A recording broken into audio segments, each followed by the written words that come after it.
പഴങ്ങാട്ട് ദൈവതങ്ങൾ എന്നതുകൊണ്ട് ഉദ്ദേശിക്കുന്നത് folk deities, നാട്ടുദൈവങ്ങൾ അല്ലെങ്കിൽ ഗ്രാമദൈവങ്ങൾ, അതുപോലെ ഇന്ത്യൻ ദൈവസഭയ്ക്ക് പുറത്തുള്ള, ഇന്ത്യൻ ക്ലാസിക് ദൈവസഭയ്ക്ക് പുറത്തുള്ള ദൈവങ്ങൾ, അബ്രാഹ്മണിക്കൽ അല്ലെങ്കിൽ അവൈദിക ദൈവങ്ങൾ, അതുമല്ലെങ്കിൽ കീഴാള ദൈവങ്ങൾ, അതുപോലെ തന്നെ ക്ഷുദ്രദൈവങ്ങൾ എന്ന് അറിയപ്പെടുന്ന നാട്ടുദൈവങ്ങൾ, ഇവയെക്കുറിച്ചാണ്. ഇവയിൽ പലതും ഒരുപക്ഷെ ഈ വൈദിക പാരമ്പര്യത്തിലേക്ക് വേർപടക്കിയിട്ടുള്ളതാകാൻ സാധ്യതയുണ്ട്. പൊതുവെ കൊല്ലം ജില്ലയിലെ പഴങ്ങാട്ട് ദൈവതങ്ങളെക്കുറിച്ചാണ് പറയാൻ ഉദ്ദേശിക്കുന്നതെങ്കിലും ഒരുപാട് സമയപരിമിതികൾ ഇതിനകത്തുണ്ട്. കുറഞ്ഞ സമയത്തിനുള്ളിൽ ഇത്തരം ഒരു പ്രബന്ധം, ഒരു പേപ്പർ അവതരിപ്പിച്ച് തീർക്കുക പ്രയാസകരമാണ്. ആദ്യം നമ്മുടെ നാട്ടിൽ, ദക്ഷിണേന്ത്യയിൽ, പ്രത്യേകിച്ചും കേരളവും തമിഴ്നാടും ഉൾപ്പെട്ട പഴയ തമിഴകത്ത് അതിൻ്റെ പ്രാചീന കാലത്ത് ആരാധിച്ചിരുന്ന, അന്നത്തെ ജനവർഗം ആരാധിച്ചിരുന്ന ഒരു സംഘം ദേവന്മാരുണ്ട് അല്ലെങ്കിൽ ദേവതകളുണ്ട്. അവയെക്കുറിച്ച്, അതായത് ഏറ്റവും പ്രാചീനമായ ദക്ഷിണേന്ത്യയിലെ ദേവതാരൂപങ്ങൾ, ക്ഷേത്രങ്ങൾ, ആരാധനയുമായിട്ട് ബന്ധപ്പെട്ട രൂപങ്ങൾ, അതേക്കുറിച്ച് ആദ്യം സംസാരിച്ചുകൊള്ളാം. അത് പറയുമ്പോൾ നമുക്കത് ലഭ്യമാകുന്നത് പഴന്തമിഴ് സാഹിത്യത്തിൽ നിന്നാണ്. സംഘകാല സാഹിത്യം എന്നുകൂടി അറിയപ്പെടുന്ന പഴന്തമിഴ് സാഹിത്യത്തിൽ നമ്മുടെ ജിയോഗ്രഫിയെ 5ആയി തരംതിരിച്ചു. നിങ്ങൾക്കറിയാം, 5 തിണകളെന്നാണ് പറയുന്നത്. 5 തിണകൾ. ഈ ഓരോ തിണയ്ക്കും ഓരോ ജനവിഭാഗങ്ങളുടെ അധിവാസഭൂമിയാണ്. ഓരോ തിണയിലും ഓരോ ദൈവതം അല്ലെങ്കിൽ ഒരു അതിദേവത ഉണ്ടായിരിക്കും. ഇതിൽ ആദ്യത്തെ തിണ നമ്മൾ പരിശോധിക്കുന്നത് കുറിഞ്ഞിത്തിണയാണ്. ഈ കുറിഞ്ഞിത്തിണ എന്ന് പറയുമ്പോൾ മലയോര പ്രദേശം, മലമ്പ്രദേശം, ആ മലമ്പ്രദേശത്തെ അധിവസിക്കുന്ന ജനവിഭാഗത്തെ കുറവർ എന്നാണ് പൊതുവെ പറയുന്നത്. കുറവർക്കൊരു കുലദൈവം. അതുപോലെ അതുകൂടാതെ 4 തിണകളും, പിന്നെ മുല്ലത്തിണയുണ്ട്. മുല്ലത്തിണ എന്ന് പറയുമ്പോൾ കാടും ചേർന്ന് പറയുന്ന ഇടയിൽ അധിവസിക്കുന്ന ഭൂമിയാണ്. അതിനുശേഷം നമുക്ക് കിട്ടുന്നത് മരുതത്തിണ. മരുതം എന്ന് വെച്ചാൽ നീരും നിലവും ചേരുന്ന, കൃഷിയിടങ്ങൾ ചേരുന്ന കൃഷിക്കാരുടെ, കർഷകരുടെ, ഉഴവരുടെ ഭൂപ്രദേശമാണ്. അവിടെ മറ്റൊരു തിണ. അത് കഴിഞ്ഞാൽ പിന്നെ കിട്ടുന്നത് പാലത്തിണയാണ്. പാലത്തിണ എന്ന് പറയുമ്പോൾ പണ്ഡിതന്മാർ അതിനെ വിശേഷിപ്പിച്ചിട്ടുള്ളത് ഊഷരഭൂമി എന്നാണ്. അവിടെ കൃഷിക്ക് അത്ര യോഗ്യമല്ല എന്നാണ് പണ്ഡിതന്മാരുടെ മതം. പിന്നീട് 5ാമത്തെ തിണ വരുന്നത് തീരപ്രദേശം, സമുദ്രതീരമാണ്. അതിനെ നെയ്തൽ എന്ന് പറയും. ഞാൻ ആദ്യത്തെ തിണയിലെ ദൈവത്തിൻ്റെ കാര്യമേ പറഞ്ഞിട്ടുള്ളൂ. അതിനുശേഷം വന്ന പാലത്തിണ, അതിനുശേഷം വരുന്ന മുല്ലത്തിണ, മരുതത്തിണ, നെയ്തത്തിണ, ഇവയുടെ ദൈവത്തെക്കുറിച്ച് പറഞ്ഞിട്ടില്ല. പാലത്തിണയെക്കുറിച്ച് ഞാൻ പിന്നീട് പറയാം. അത് ഭൂഷരഭൂമിയാണ്. പിന്നീടുള്ളത് മുല്ലത്തിണയും മരുതത്തിണയും നെയ്തത്തിണയുമാണ്. മുല്ലത്തിണ എന്ന് പറയുമ്പോൾ ഞാൻ നേരത്തെ പറഞ്ഞതുപോലെ കാട് ചേർന്ന പ്രദേശം, ഇടയൊരു പ്രദേശമാണ്. അവിടുത്തെ ദൈവം അന്നത്തെ പേരനുസരിച്ച് മായോൻ എന്ന് പറയും. മായോൻ കൃഷ്ണന്റെ അല്ലെങ്കിൽ വിഷ്ണുവിന്റെ പര്യായമാണ്. മായി എന്ന് വേദത്തിൽ ഒരു ദേവതയുണ്ട്, മായി. മായോൻ, കൃഷ്ണനും വിഷ്ണുവിനും ചേരുന്ന രൂപമാണ് മായോൻ, ഇടയുടെ ദൈവം. അതുകൂടാതെ വീണ്ടും വരുന്നത് മരുതത്തിണയിലെ ദൈവമാണ്. വേന്തൻ എന്നാണ് പഴന്തമിഴ് സാഹിത്യത്തിൽ ഈ അവിടുത്തെ ദൈവത്തെക്കുറിച്ച്. വേന്തൻ ഇന്ദ്രന്റെ പര്യായമാണ്. ആ ഇന്ദ്രനും ഒരു ക്ലാസിക് ദൈവമാണ്. മായോനും ഒരു ക്ലാസിക് ദൈവമാണ്. പിന്നീട് വരുന്നത് വരുണൻ അധിവാസമുള്ള നെയ്തൽ, കടലോര പ്രദേശമാണ്. കടലോൻ എന്നാണ് ദ്രാവിഡത്തിൽ പറയുന്നത്. അത് തീർച്ചയായും അത് വരുണന്റെ പര്യായമാണ്. ഇപ്പൊ പറഞ്ഞ 3 ദൈവതങ്ങൾ, മുല്ലത്തിണയിലെ വിഷ്ണു, മരുതത്തിണയിലെ വേന്തൻ അല്ലെങ്കിൽ ഇന്ദ്രൻ, നെയ്തത്തിണയിലെ വരുണൻ, ഈ 3 ദൈവതങ്ങളും പ്രാചീന കേരളത്തിലടക്കമുള്ള പഴന്തമിഴ് കാലഘട്ടത്തിൽ ഈ എവിടെയാണ് ഈ പഴയ തമിഴകത്ത് ആരാധിച്ചിരുന്ന ദൈവങ്ങളാണ്. ആരാധിച്ചിരുന്നത് പറയുമ്പോൾ നിലവിലുണ്ടായിരുന്ന ദൈവസങ്കല്പങ്ങളാണ്. ഇതിൽ ഞാൻ ഒരെണ്ണം പ്രത്യേകം പറയാതെ പോയ ഒരു കാര്യം, പാലത്തിണയിലെ ദേവതയെക്കുറിച്ച്. അത് കൊറ്റവൈ എന്ന് പറയുന്ന ഒരു പെൺദൈവമാണ്. ഈ ആദ്യം പറഞ്ഞ ദൈവതങ്ങൾ മുരുകനെ മാറ്റുമ്പോൾ ആദ്യം നിർത്തിയാൽ ഈ മൂന്നെണ്ണം ഏതൊക്കെയാണ്? മുല്ലത്തിണയിലെ വിഷ്ണു, മരുതത്തിണയിലെ ഇന്ദ്രൻ, അത് നെയ്തൽത്തിണയിലെ വരുണൻ. ഇവരെല്ലാം വൈദിക പാരമ്പര്യത്തിൽ അടുത്തു വരുന്ന അല്ലെങ്കിൽ ക്ലാസിക് ദൈവ പദവി ഉള്ളവരാണ്. മുരുകനെ നമ്മളൊന്ന് പരിശോധിച്ച് നോക്കുക. കുറവരുടെ കുലദൈവമായിട്ടാണ് പഴന്തമിഴ് സാഹിത്യത്തിൽ മുരുകൻ പ്രത്യക്ഷപ്പെടുന്നത്. പക്ഷെ അങ്ങനെ പ്രത്യക്ഷപ്പെടുമ്പോഴും മുരുകന് കാലത്തിൻ്റെയും ഇടത്തിൻ്റെയും അതിരുകളെ അതിജീവിച്ചിരിക്കുന്ന ഒരു സാംസ്കാരിക ബന്ധങ്ങൾ നമുക്ക് ആരംഭിക്കാൻ പറ്റും. ഈ മുരുകനെ സംബന്ധിച്ച് മുരുകന്റെ പഴന്തമിഴ് പേര് മുരുകൻ എന്നുണ്ട്. അതുപോലെ വേൾ അല്ലെങ്കിൽ നെടുവേൾ എന്ന് പറയുന്നുണ്ട് മുരുകനെ. അതുപോലെ ചെയ് എന്ന് പറയുന്നുണ്ട്, വേലൻ എന്ന് പറയുന്നു. ചെയ് എന്ന് പറഞ്ഞാൽ ചേയോൻ എന്ന് പറയും മുരുകന്റെ പേര്. പലപ്പോഴും ചേയോൻ എന്ന പേരിൽ മുരുകൻ അറിയപ്പെടുന്നു. ചേയൻ എന്ന് വെച്ചാൽ യുദ്ധവീരൻ എന്നാണ് അർത്ഥം. ഈ ദ്രാവിഡത്തിലെ മുരുകന്റെ പര്യായങ്ങളൊന്നും സംസ്കൃതത്തിലില്ല. നമ്മൾ അറിയപ്പെടുന്ന സുബ്രഹ്മണ്യം സംസ്കൃതം. നമ്മൾ അറിയപ്പെടുന്ന മുരുകനെ കുറിച്ച് നമ്മൾ വിളിക്കുന്ന മറ്റൊരു പേരായി കാർത്തികയും, അത് ദ്രാവിഡത്തിൽ പറയുന്നില്ല, ദ്രാവിഡ സാഹിത്യത്തിലില്ല. അതിനുശേഷം വരുന്ന ബാഹുലിയും, അതും ദ്രാവിഡ സാഹിത്യത്തിലില്ല. ദ്രാവിഡ സാഹിത്യത്തിലുള്ള മുരുകൻ, ചേയോൻ, വേലൻ, വേൾ അല്ലെങ്കിൽ നെടുവേൾ ഇതൊക്കെ മറ്റ് സംസ്കൃത സാഹിത്യത്തിലില്ല. അപ്പോൾ കൃത്യമായി ഈ മുരുകൻ എന്നുള്ള പദം ദ്രാവിഡ സാഹിത്യത്തിലുള്ളതും സംസ്കൃത സാഹിത്യത്തിലുള്ളതും തമ്മിൽ ചെറിയ കൾച്ചറൽ ഡിഫറൻസ് തീർച്ചയായും ഉണ്ട്. അതാണ് നമ്മൾ മുരുകനെ എടുത്ത് പരിശോധിച്ച് നോക്കുക. മുരുകൻ ആരാധനയാണ് ദക്ഷിണേന്ത്യയിൽ ആദ്യമായി ഒരു ക്ഷേത്രാരാധന എന്ന നിലയിൽ വികസിച്ചത്. ആരാധിച്ചിരുന്നത്? അതായത് പിൽക്കാലത്ത് ഈ ക്ലാസിക് ക്ഷേത്രങ്ങളിൽ വിലക്ക് വന്നിട്ടുള്ള കുറവരടക്കമുള്ള സമുദായക്കാർ അറിയാമല്ലോ. പക്ഷേ കുറവരുടെ കുലദൈവം എന്ന് പറയുന്നത് പഴന്തമിഴ് സാഹിത്യത്തിൽ മുരുകനാണ്. കുറവ സ്ത്രീകൾ മുരുകനെ ആരാധിക്കുന്നത് മുരുകക്കോട്ടം എന്നാണ് പറയുന്നത്. അപ്പോൾ ക്ഷേത്രത്തിന് പഴയ കാലത്ത് ഉണ്ടായിരുന്ന പേര് പഴന്തമിഴ് സാഹിത്യത്തിൽ ക്ഷേത്രമില്ല. ക്ഷേത്രം എന്നുള്ള പേര് നമ്മുടെ ഭാഷയിൽ ഉണ്ടായിട്ട് 500 വർഷത്തിലധികം ആവുന്നില്ല. അതിന് മുമ്പുണ്ടായിരുന്ന പേരുകൾ ഒന്ന് കോട്ടം, അല്ലെങ്കിൽ കോവിൽ, അതുമല്ലെങ്കിൽ നക്കർ, അതുമല്ലെങ്കിൽ പേര് നേമം എന്നൊരു പേരുണ്ട്. അത് ഈ ക്ഷേത്രത്തിന് പഴയകാലം. ഇതെല്ലാം പഴയകാലത്താണ്. ക്ഷേത്രം പിന്നീട് വരുന്നതാണ്. അപ്പം മുരുകനെ പറയുന്ന മുരുകക്ഷേത്രത്തിനെ പറയുന്നത് മുരുകൻ കോട്ടം എന്നാണ്. മുരുകൻ കോട്ടത്തിൽ സ്ത്രീകൾ വഴിപാട് നടത്തുന്നതായിട്ട് പഴന്തമിഴ് സാധിച്ചിട്ടുണ്ട്. കുറവരുടെ ദൈവം ആയിട്ടാണ് ഈ പറയുന്ന മുരുകൻ നിൽക്കുന്നത്. മുരുകന് പരിവർത്തനങ്ങൾ കാലഘട്ടത്തിലുണ്ടായി. മുരുകൻ ഒരു ബ്രാഹ്മണിക്കൽ ദൈവമായി മാറി. ബ്രാഹ്മണന് ഹിതകരനായിട്ടുള്ളവനാണ് ആര്? സുബ്രഹ്മണ്യൻ. സുബ്രഹ്മണ്യൻ എന്ന പേര് സംസ്കൃത പദമാണ്.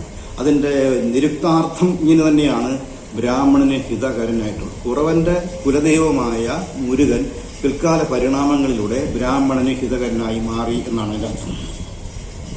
നമ്മൾ ഈ പറയുന്ന ആദ്യ ദ്രാവിഡ ഭാഷയിലുള്ള മുരുകൻ, കുറവർ ആരാധിച്ചിരുന്ന മുരുകന്റെ മറ്റൊരു കൾച്ചറൽ റൂട്ടിലേക്ക് ഒന്ന് പരിശോധിച്ച് നോക്കുമ്പോൾ MARS മാർസ്, ഇത് ചൊവ്വാഗ്രഹത്തിനുള്ള പേരാണ്. ചൊവ്വാഗ്രഹം, ചുവന്നഗ്രഹം, ചേയൂൻ. ഈ മാർസ് എന്നതും മുരുകൻ എന്നുള്ളതും തമ്മിലുള്ള ഒരു ശബ്ദസാമ്യം ശ്രദ്ധിക്കുക. മാർസ് ചുവന്ന ഗ്രഹമാണ്, മുരുകൻ ചുവന്ന ദൈവമാണ്. മുരുകന്റെ ദ്രാവിഡ പര്യായമായ ചേയോൻ ചുവന്നവൻ എന്നാണ് അർത്ഥം. അപ്പം അവിടെ ഒരു കൾച്ചറൽ ഒരു മിനിമയും അവിടെ നമുക്ക് കാണാൻ പറ്റും. മാർസിന് ഇനിയുമുണ്ട്. MARS മാർസ് റോമാക്കാരുടെ യുദ്ധദേവതയാണ്. മുരുകൻ ഇവിടെയും നമ്മുടെ നാട്ടിലും ദക്ഷിണേന്ത്യയിലായാലും മുരുകന്റെ വടക്കേന്ത്യൻ അല്ലെങ്കിൽ സാംസ്കൃതിക പര്യായത്തിലായാലും മുരുകൻ യുദ്ധദേവതയാണ്. അതവിടെ നിൽക്കട്ടെ. ഇനി രണ്ടാമത് മറ്റൊരു യുദ്ധദേവതയും നമ്മൾ ആരാധിച്ചിരുന്നു പഴന്തമിഴ് കാലത്ത്. അതാണ് പാലത്തിണയിലെ കൊറ്റവൈ. കൊറ്റവൈ എന്ന് പറഞ്ഞാൽ പടകാളിക്ക് തുല്യമായ ഒരു യുദ്ധദേവതയാണ്. അതൊരു പെൺദൈവമാണ്, അമ്മദൈവമാണ്. വേദിക് കാലഘട്ടത്തിൽ പെൺദൈവമില്ല. നമ്മുടെ നാട്ടിൽ യുദ്ധത്തിന്റെ അല്ലെങ്കിൽ യുദ്ധവിജയത്തിന്റെ ദേവതയായിട്ടാണ് കൊറ്റവൈ എന്ന് പറയുന്നത്. ഇവിടെ ഒരു വിഷയം എന്ന് വെച്ചാൽ അവിടെ ആ നാട്ടിലെ ആ പ്രദേശത്തെ പാലത്തിണയിലെ അധിവസിക്കുന്ന ജനവർഗം മറവറാണ്. മറവർ എന്ന് പറഞ്ഞാൽ നമ്മൾ നിന്ദ്യമായി കാണേണ്ട കാര്യമില്ല. ഉയർന്ന സാംസ്കാരിക നിലവാരമുണ്ടായിരുന്ന പടയാളികളാണ്, സർവ്വസൈന്യാധിപന്മാരാണ്. രാജ്യത്തെ രക്ഷിക്കുന്ന സേനയിൽ ഉൾപ്പെട്ടവരാണ് മറവർ. അവർ മറം എന്ന വാക്കിന്റെ അർത്ഥം നിങ്ങൾ മനസ്സിലാക്കണം. മറം എന്ന് പറഞ്ഞാൽ പോർവീരം എന്നാണ് അർത്ഥം. കൊറ്റവൈ എന്ന് പറയുന്ന ദേവതയാണ് അവർ ആരാധിക്കുന്നത്. കൊറ്റം എന്ന് പറഞ്ഞാലും പോർവീരവും എന്നാണ് അർത്ഥം. അപ്പൊ കൊറ്റവൈ എന്ന് പറഞ്ഞാൽ യുദ്ധവിജയത്തിന്റെ പോർവീറിന്റെ ദേവതയാണ്. ഇവിടെ ഒരു പ്രശ്നം നമ്മൾ കാണേണ്ടത്, ഈ കൊറ്റം എന്ന് പറഞ്ഞാൽ അത് പോർവീരം, യുദ്ധവിജയം എന്നൊക്കെ. അതുപോലെ തന്നെ കൊറ്റം എന്ന് പറഞ്ഞ വാക്കിന് അത് മാത്രമല്ല, ഭരണാധികാരമെന്നും അർത്ഥമുണ്ട്. ഭരണാധികാരം, യുദ്ധവിജയം എന്നൊക്കെ അതിനർത്ഥമുണ്ട് ഈ ദ്രാവിഡ പദ്ധതി. കൊറ്റവൈ എന്ന വാക്കിന്റെ അർത്ഥം യുദ്ധവിജയം നേടിത്തരുന്ന അമ്മ ദൈവം എന്നാണ്. ഇവിടെ കൊറ്റം അധികം ഔവൈ എന്നാണ് പേര്. ഈ ഔവൈ നമ്മൾ ശ്രദ്ധിക്കുക. ഔവൈ എന്ന് പറയുന്ന വാക്ക് നമുക്ക് രണ്ട് തരത്തിൽ പരിചയമുണ്ട്. ഒന്ന്, ഈ കാലഘട്ടത്തിൽ സംഘകാലത്തെ ഒരു പ്രമുഖ കവയത്രിയുടെ പേരാണ്. വെറും കവയത്രിയല്ല, അറിയപ്പെടുന്ന പ്രസിദ്ധയായ ഒരു കവയത്രിയാണ്. വെറും കവയത്രി മാത്രമല്ല, അവർ പുണ്യാളത്തി കൂടിയാണ്. ഔവൈ എന്ന വാക്ക് പഴന്തമിഴിൽ ദൈവത്വം, ദിവ്യത്വമുള്ള സ്ത്രീകൾക്ക്, മുതിർന്ന സ്ത്രീകൾക്ക് കൊടുക്കുന്ന പേരാണ്. ഇനി അടുത്തത് ഔവൈ എന്ന് പറഞ്ഞാൽ നമ്മൾ അറിയുന്നത് സെമറ്റിക് പാരമ്പര്യത്തിലുള്ള ആദമിന്റെ ഭാര്യയും ആ കാലഘട്ടത്തിലെ ജനവർഗത്തിന്റെ മാതാവുമാണ്, ആദി മാതാവുമാണ്. ഇവിടെ ആരാണ്? മാതാവാണ്. നമ്മുടെ നാട്ടിൽ സംഘകാലത്ത് കൊറ്റവൈയിലെ ഔവ മാതാവാണ്. അവിടെയും മാതാവാണ്. ഇത് തമ്മിൽ ഉള്ള ബന്ധത്തിന്റെ പൊരുൾ നമ്മൾ അന്വേഷിക്കേണ്ടതാണ്.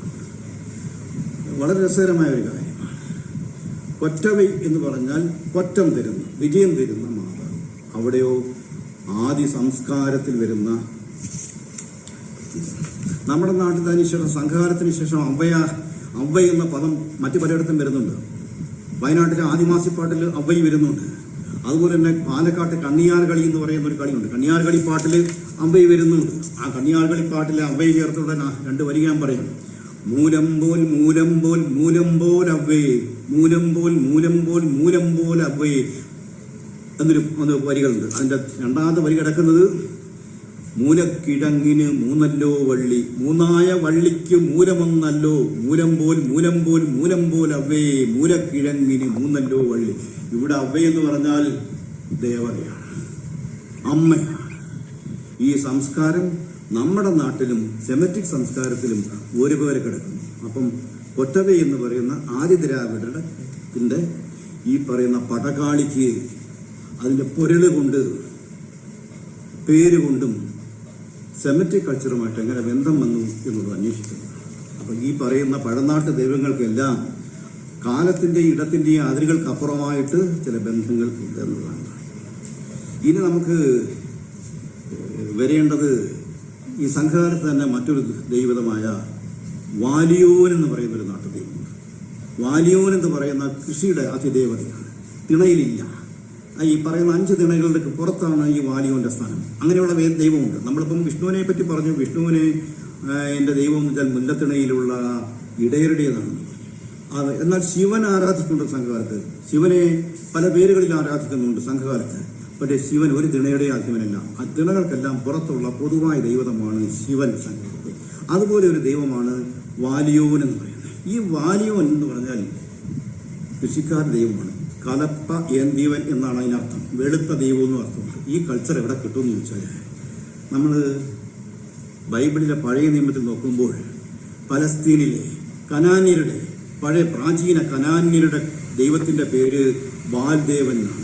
അവിടെയും കൃഷിയുടെ ദൈവമാണ്, കാർഷിക സംസ്കാരത്തിന്റെ ദൈവമാണ്. ഇവിടെയും കാർഷിക സംസ്കാര ദൈവമാണ്.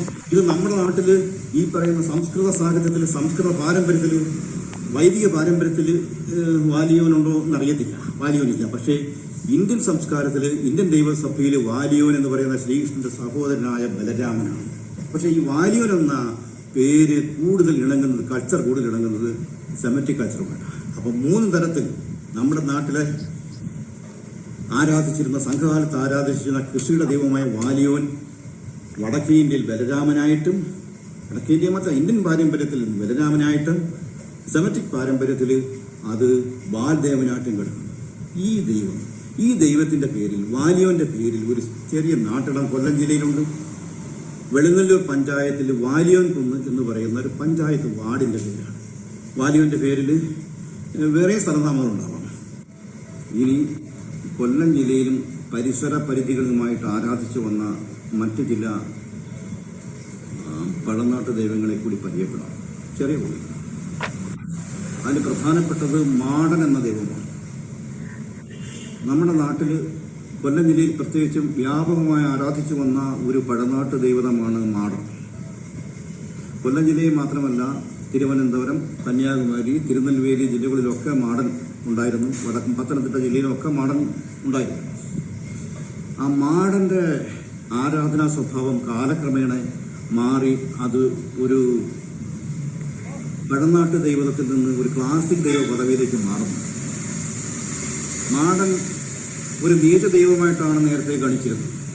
മാടൻ, മറുക, പേയ് തുടങ്ങിയ ദൈവങ്ങളെ പണ്ട് ശ്രീനാരായണ ഗുരു മാറ്റി പകരം ബ്രാഹ്മണിക്കൽ ദൈവങ്ങളെ പ്രതിഷ്ഠിക്കാൻ ശ്രമിച്ചത് അതൊരു നീചമൂർത്തി ആണെന്നുള്ള ധാരണയിലാണ്. ശരിക്കു പറഞ്ഞാൽ മാടൻ ഒരു ക്ലാസിക് പശ്ചാത്തലം. മഹാനടൻ എന്നുള്ള സംസ്കൃത രൂപത്തിന്റെ ദ്രാവിഡ തദ്ഭവമാണ് മാടൻ എന്നാണ് ഒരു പണ്ഡിതൻ കേസരി ബാലകൃഷ്ണപിള്ള അത്തരം ഒരു പഠനം അവതരിപ്പിച്ചിട്ടുണ്ട്. മഹാനടൻ, മഹാ എന്ന് പറഞ്ഞാലും നടൻ എന്ന് പറഞ്ഞാലും സംസ്കൃതം, മാടൻ എന്ന് പറയുമ്പോൾ അത് ദ്രാവിഡ രൂപമാണ്. അപ്പോൾ മഹാനടൻ ശിവന്റെ പര്യായമാണ് നടരാജൻ എന്ന് പറയുന്നത്. അപ്പോൾ അതൊരു ക്ലാസിക് രൂപത്തിലേക്ക് പോവുക. മാടൻ വെറും ഒരു മാടനല്ല, ഒരു മ്ലേച്ഛനല്ല, നിന്ദ്യനല്ല, നീചനല്ല എന്നാണ് പാഠങ്ങൾ കാണിക്കുന്നത്. പിന്നെ മറ്റൊരു പാഠമുണ്ട്. മാട് എന്ന് പറഞ്ഞാൽ പർവ്വതം എന്നാണ് അർത്ഥം ദ്രാവിഡത്തിൽ. മാടൻ, പർവ്വതൻ. പർവ്വതൻ എന്ന് പറഞ്ഞാൽ ആരാണ്? കൈലാസ പർവ്വതത്തിന്റെ അധിപനായിട്ടുള്ള ശിവന്റെ പേര് വരും. ശിവന്റെ പത്നിയായിട്ടുള്ള പാർവതി പർവ്വതത്തിന്റെ പുത്രിയാണ്, പർവ്വതപുത്രിയാണ്. പർവ്വതപുത്രിയുടെ ഭർത്താവ് കൈലാസനാഥൻ ആരാണ്? മാടൻ, പർവ്വതനായി വരും. അപ്പം മാടൻ എന്ന വാക്കിന് പർവ്വതൻ എന്ന അർത്ഥമുണ്ട്. അത് ശിവനിലേക്ക് നേരെ പോവുകയാണ് അർത്ഥം കാണിച്ചുകൊണ്ട്. അപ്പം മാടൻ എന്ന് പറയുന്ന ക്ലാസിക് ദൈവം ഇന്ന് ആദ്യം മാടൻ കാവുകളിൽ, പിന്നെ മാടൻ നടകളിൽ, ഇപ്പോൾ അത് പലയിടത്തും അത് ഒരു ശൈവ രൂപത്തിൽ പ്രാപിച്ചുകൊണ്ട് ശിവരൂപത്തിൽ ആരാധിച്ചു വരാൻ തുടങ്ങിയിട്ടുണ്ട്. അതിന്റെ കൾച്ചറൽ റൂട്ട് പണ്ട് മുതലേ ഈ മാടൻ എന്ന രൂപം, ഈ കേസരി പറഞ്ഞതുപോലെ മഹാനടൻ അല്ലെങ്കിൽ മാടൻ, പർവ്വതൻ എന്നൊക്കെയുള്ള അർത്ഥത്തിൽ ശരിക്കു പറഞ്ഞു കഴിഞ്ഞാൽ അതൊരു ക്ലാസിക് രൂപത്തിലേക്ക് വേര് പടർത്തുന്ന സാംസ്കാരിക പശ്ചാത്തലമുണ്ട്. ഇനി മറ്റൊരു കൊല്ലം ജില്ലയ്ക്ക് പ്രത്യേകം അവകാശപ്പെടാവുന്ന മറ്റൊരു ദേവതാരൂപമാണ് ഇണ്ടിളയപ്പൻ. കൊല്ലം, തിരുവനന്തപുരം, പത്തനംതിട്ട ജില്ലകളിലായിട്ട് ഒരു 50ഓളം ഇണ്ടിളയപ്പൻ പ്രതിഷ്ഠകളെ കണ്ടെത്താനായിട്ടുണ്ട്. കൊല്ലം ജില്ലയാണ് കൂടുതൽ. പത്തനംതിട്ട ജില്ലയിലാകപ്പാടെ 2-3 ദൈവങ്ങളെ, ഇണ്ടിളയപ്പൻ ക്ഷേത്രങ്ങളെ മാത്രമേ കണ്ടെത്താൻ പറ്റിയിട്ടുള്ളൂ. തിരുവനന്തപുരം ജില്ലയിൽ അതിലും കൂടുതലുണ്ട്.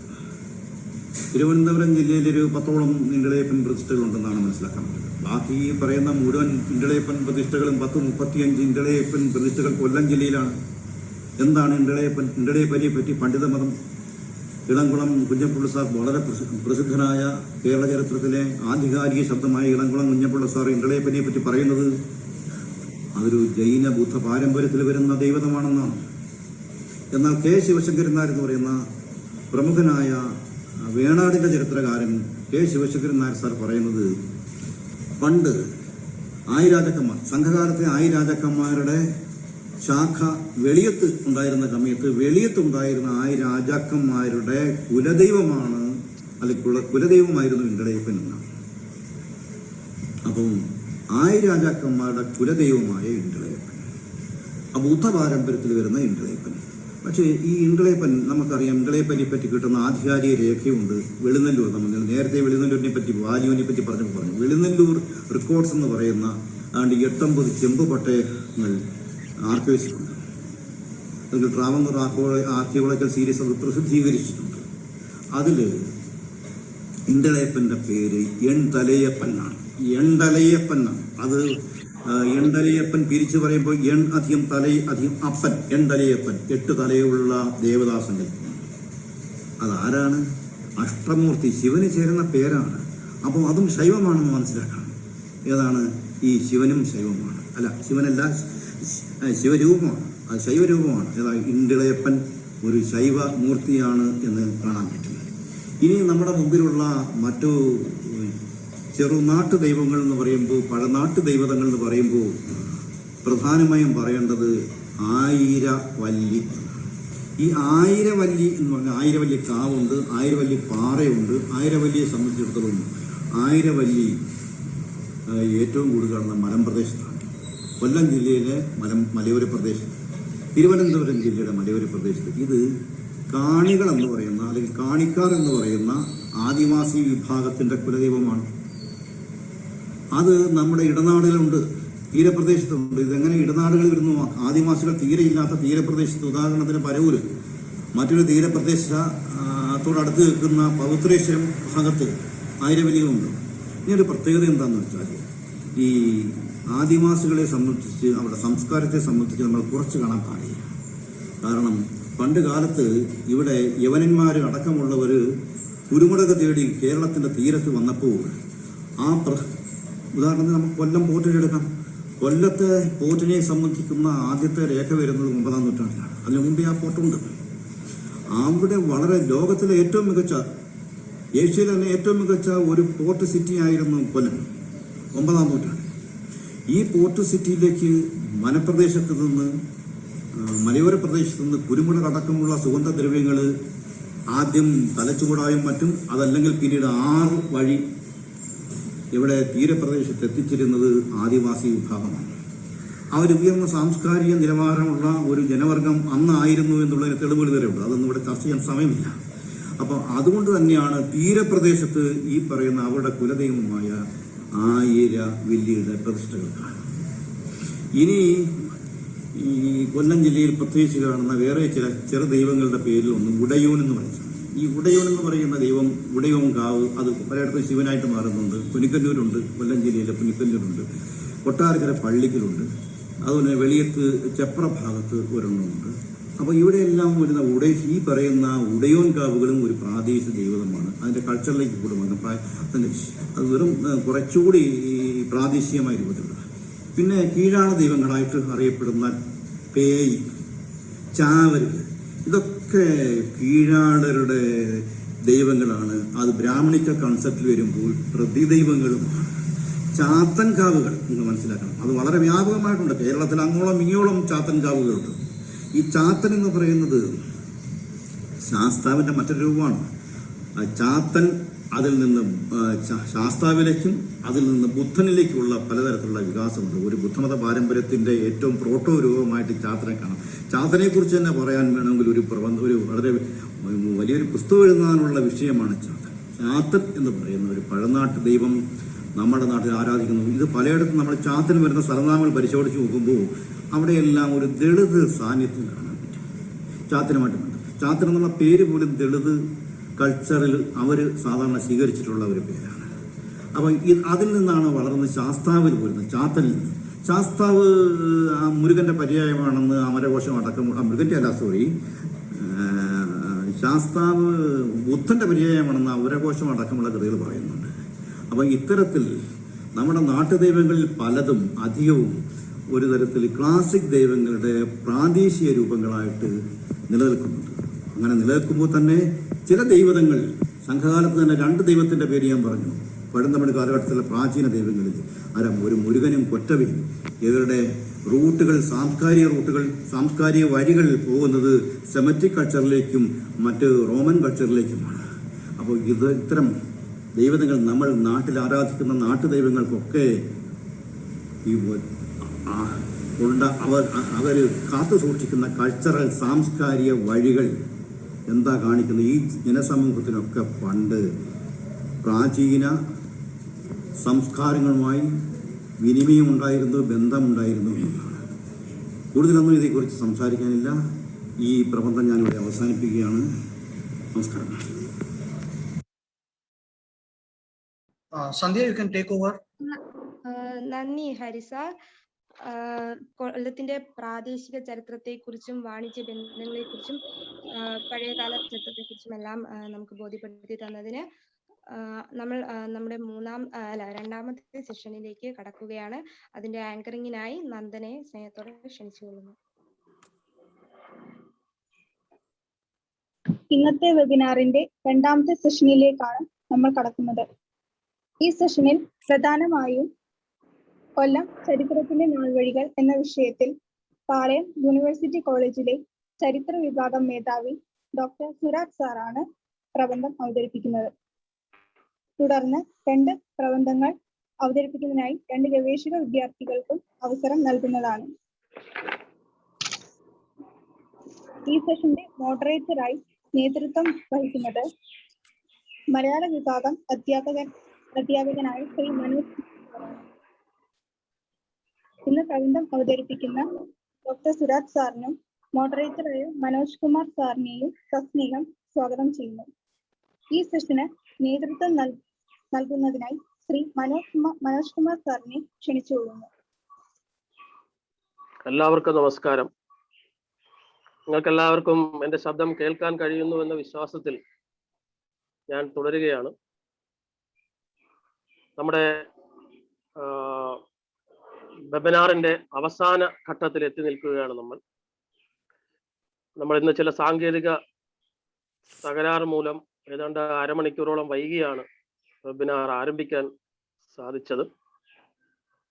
അതുകൊണ്ട് തന്നെ മറ്റു വർത്തമാനങ്ങളിലേക്കൊന്നും കടക്കാതെ നേരിട്ട് പ്രബന്ധ അവതാരകനെ ക്ഷണിക്കാൻ ഞാൻ നിർബന്ധിതനാവുകയാണ്. ഡോക്ടർ സുരാജ് സാറിനെ നിങ്ങൾക്ക് മുന്നിൽ പരിചയപ്പെടുത്തുന്നത് വളരെ അഭിമാനത്തോടു കൂടിയാണ്. കാരണം സാറും എൻ്റെ നാട്ടുകാരനാണ് എന്നുള്ള വിവരം ഞാൻ ഇന്നലെ മാത്രമാണ് മനസ്സിലാക്കുന്നത്. കേരളപുരത്താണ് സാറിൻ്റെ സ്വദേശം എന്നുള്ളത്. അവിടുന്ന് അടുത്ത് തന്നെയാണ് ഞാനും താമസിക്കുന്നത്. അപ്പോൾ അതിൽ വളരെ അഭിമാനമുണ്ട്. സാറ് കൊല്ലത്തിൻ്റെ ചരിത്രത്തെക്കുറിച്ച് ആണ് സംസാരിക്കുന്നത്. അധ്യാപകൻ, ചരിത്രകാരൻ, എഴുത്തുകാരൻ, പ്രഭാഷകൻ എന്നീ നിലകളിലൊക്കെ സാറിനെ ഞാൻ അടയാളപ്പെടുത്താൻ ആഗ്രഹിക്കുന്നു. ഇപ്പോൾ വളരെയധികം കോളേജുകളിൽ ചരിത്രാധ്യാപകനായി സേവനം അനുഷ്ഠിച്ചതിന് ശേഷം ഇപ്പോൾ തിരുവനന്തപുരത്ത് യൂണിവേഴ്സിറ്റി കോളേജിൽ ചരിത്ര വിഭാഗം മേധാവിയായി അദ്ദേഹം സേവനം ചെയ്യുകയാണ്. കൊല്ലത്തെക്കുറിച്ചും കൊല്ലത്തെ ചരിത്രത്തെക്കുറിച്ചും സംസാരിക്കുന്നതിനും പ്രബന്ധം അവതരിപ്പിക്കുന്നതിനുമായി വളരെ സ്നേഹ ബഹുമാനത്തോടുകൂടി ഡോക്ടർ സുരാജ് സാറിനെ സ്വാഗതം ചെയ്യുന്നു. ഓക്കെ, നന്ദി sir. Ajaykumar sir, can you here me? കേൾക്കാമോ?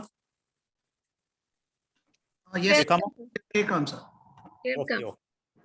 ആദ്യമായി സാംസ്കാരിക നഗരമായ കൊല്ലത്തെക്കുറിച്ച്, കൊല്ലത്തിൻ്റെ ചരിത്രത്തെക്കുറിച്ചും ഒരു വെബിനാർ സംഘടിപ്പിക്കുന്നതിന് നേതൃത്വം നൽകിയ ഫാത്തിമ മാതാ നാഷണൽ കോളേജിനോടും മലയാള വിഭാഗത്തിനോടും ഉള്ള നന്ദി അറിയിക്കുന്നു. കൊല്ലത്തെക്കുറിച്ചുള്ള വളരെ ലളിതമായ അടിസ്ഥാനപരമായ കുറച്ച് കാര്യങ്ങളാണ് ഞാൻ ഇന്ന് നിങ്ങളോട് പങ്കുവയ്ക്കാൻ ആഗ്രഹിക്കുന്നത്. ഇത് വരും തലമുറയ്ക്ക് വേണ്ടിയാണ് ഞാനിത് പറയുന്നത്. കാരണം മുതിർന്ന തലമുറയ്ക്കല്ല ഇത് അറിയാവുന്ന കാര്യമാണ്. പുതുതലമുറയ്ക്ക് പല കാര്യങ്ങളും അറിയില്ല. അപ്പം അവർക്ക് വേണ്ടിയാണ് ഞാനിത് ഷെയർ ചെയ്യുന്നത്. അപ്പം നമുക്കറിയാം, കേരളത്തിൽ 14 ജില്ലകളിൽ ഉണ്ട്. അതിൽ ഒരു ജില്ലയാണ് കൊല്ലം ജില്ല. കൊല്ലത്തിൻ്റെ ഇംഗ്ലീഷ് പേര് നമുക്കറിയാം, കൊയിലോൺ എന്നാണ്. ഇനി കൊല്ലം എന്ന ഈ പേര് എങ്ങനെ വന്നു എന്നതിനെക്കുറിച്ച് പണ്ഡിതന്മാർക്കിടയിൽ വിഭിന്നങ്ങളായ അഭിപ്രായങ്ങളാണ്. ഒരഭിപ്രായം പറയാം. കൊളം ഓർ കുളം, ഇംഗ്ലീഷിലാകുമ്പോൾ KOLAM, കുളം, ഓർ കുളം KULAM, കുളം, ഓർ ടാങ്ക് ആയിരുന്നത് കൊണ്ടാണ് കൊല്ലം എന്ന പേര് വന്നത്. ഇപ്പോൾ കൊല്ലത്ത് ഒരു കുളം അല്ലെങ്കിൽ ഒരു ജലസംഭരണി ഉണ്ടായിരുന്നു. അതുകൊണ്ടാണ് കുളത്തിൽ നിന്നും കുളമുള്ള സ്ഥലം കൊല്ലം. ഇങ്ങനെയാണ് കൊല്ലത്തിന് പേര് കിട്ടിയെന്ന് ഒരു അഭിപ്രായം. രണ്ടാമത്തെ അഭിപ്രായമാണ് കോ, ഇല്ലം എന്നീ പദങ്ങളിൽ നിന്നാണ് കൊല്ലം വന്നതെന്ന അഭിപ്രായമുണ്ട്. കോ, ഇല്ലം. കോ, ഇല്ലം കൊല്ലമായി മാറി. കോ എന്ന് പറഞ്ഞാൽ കിങ്, രാജാവ്. ഇല്ലം എന്ന് പറഞ്ഞാൽ സ്ഥലം, രാജാവ് ഭരിച്ചിരുന്ന സ്ഥലം. കോ, ഇല്ലം, കോ, ഇല്ലം. അങ്ങനെ പറഞ്ഞ് അത് കൊല്ലമായി. അതാണ് രണ്ടാമത്തെ അഭിപ്രായം. ഇനി കൊല്ലത്തിന്റെ മറ്റ് പേരുകളാണ് നമുക്കറിയാം. ദേശിങ്ങനാട്, നേരത്തെ പറഞ്ഞതുപോലെ ഇംഗ്ലീഷ് വേർഡ് കൊയിലോൺ, കൊല്ലം, ഇങ്ങനെ ഈ പേരുകളിലും അറിയപ്പെടുന്നു. കൊല്ലം എന്ന സംസ്കൃത പദത്തിന്റെ അർത്ഥം പെപ്പർ അഥവാ കുരുമുളക് എന്നാണ്. പ്രശസ്ത പണ്ഡിതന്മാരായ വില്യം ലോഗൻ, പത്മനാഭ മേനോൻ, നാഗം അയ്യ എന്നിവരുടെ അഭിപ്രായത്തിൽ കൊല്ലത്തെക്കുറിച്ചുള്ള ആദ്യ പരാമർശം ലഭ്യമാകുന്നത് ബൈസന്റൈൻ സന്യാസിയായ കോസ്മോസ് ഇൻഡിക്കോപ്ലേസ്തൂസ് എഴുതിയ ടോപ്പോഗ്രാഫിയ ഇന്ദിക്ക ക്രിസ്ത്യാനിയ എന്ന ഗ്രന്ഥത്തിലാണ്. കൊല്ലത്തെക്കുറിച്ച് ആദ്യമായി കൊല്ലം എന്ന പദം പരാമർശിക്കുന്നത് കാണും. ഇദ്ദേഹം 522 AD മലബാർ സന്ദർശിക്കുകയുണ്ടായി. ഇനി കൊല്ലത്ത് വന്ന വിദേശ ശക്തികൾ ആരാണെന്ന് ചോദിച്ചാൽ 1502 വിദേശ ശക്തികൾ എന്ന് ഉദ്ദേശിച്ചത് യൂറോപ്യൻ ശക്തികളാണ്. പോർച്ചുഗീസുകാരാണ് കൊല്ലത്ത് ആദ്യമായി ഒരു വ്യാപാര കേന്ദ്രം ആരംഭിച്ചത്, യൂറോപ്യന്മാരുടെ കൂട്ടം.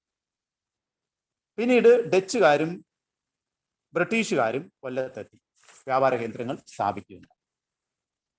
ഇനി നമുക്കറിയാം, മലയാള വർഷം കണക്കാക്കുന്നത് 9ാം നൂറ്റാണ്ടിൽ കൊല്ലം സ്ഥാപിക്കുന്നതിലൂടെ മലയാള വർഷം നമ്മൾ കണക്കാക്കും. ഇനി കേരളവുമായി ചിരപുരാതന കാലം മുതൽക്കേ വ്യാപാര ബന്ധമുണ്ടായിരുന്നവരായിരുന്നു ചൈനക്കാർ, റോമൻസ്, ജ്യൂസ്, ജൂതന്മാർ, ആരബ്സ്, അറബികൾ, പോർച്ചുഗീസ്, ഡച്ച്, ഇംഗ്ലീഷ് എറ്റ്സെട്ര. അപ്പൊ നമുക്കറിയാം, ചൈനയുമായിട്ട് അതിപുരാതന കാലം മുതലേ കൊല്ലത്തിന് വ്യാപാര ബന്ധം ഉണ്ടായിരുന്നു. ഈ അടുത്തിടയ്ക്ക് നമ്മൾ കണ്ടു,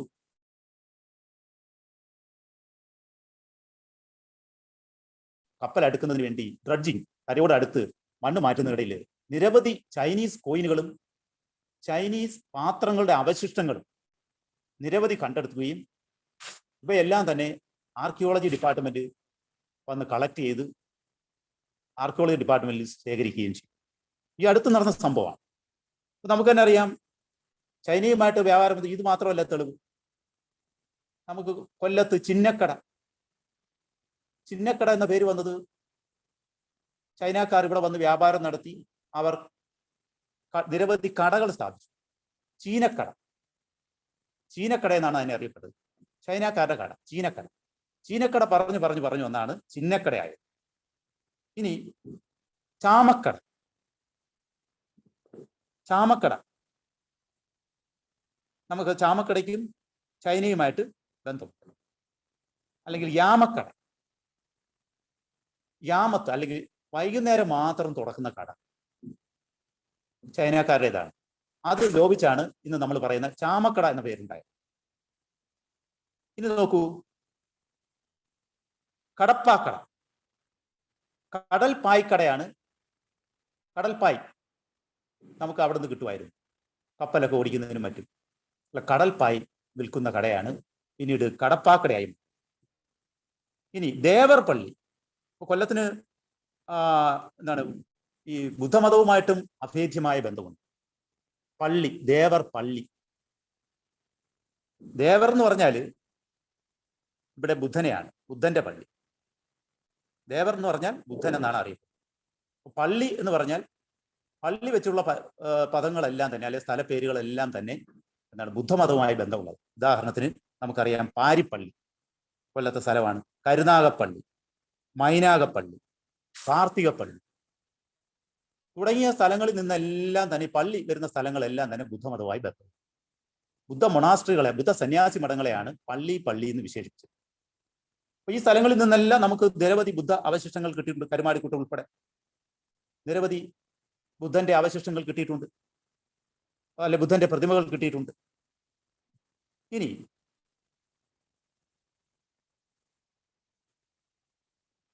അതോടൊപ്പം തന്നെ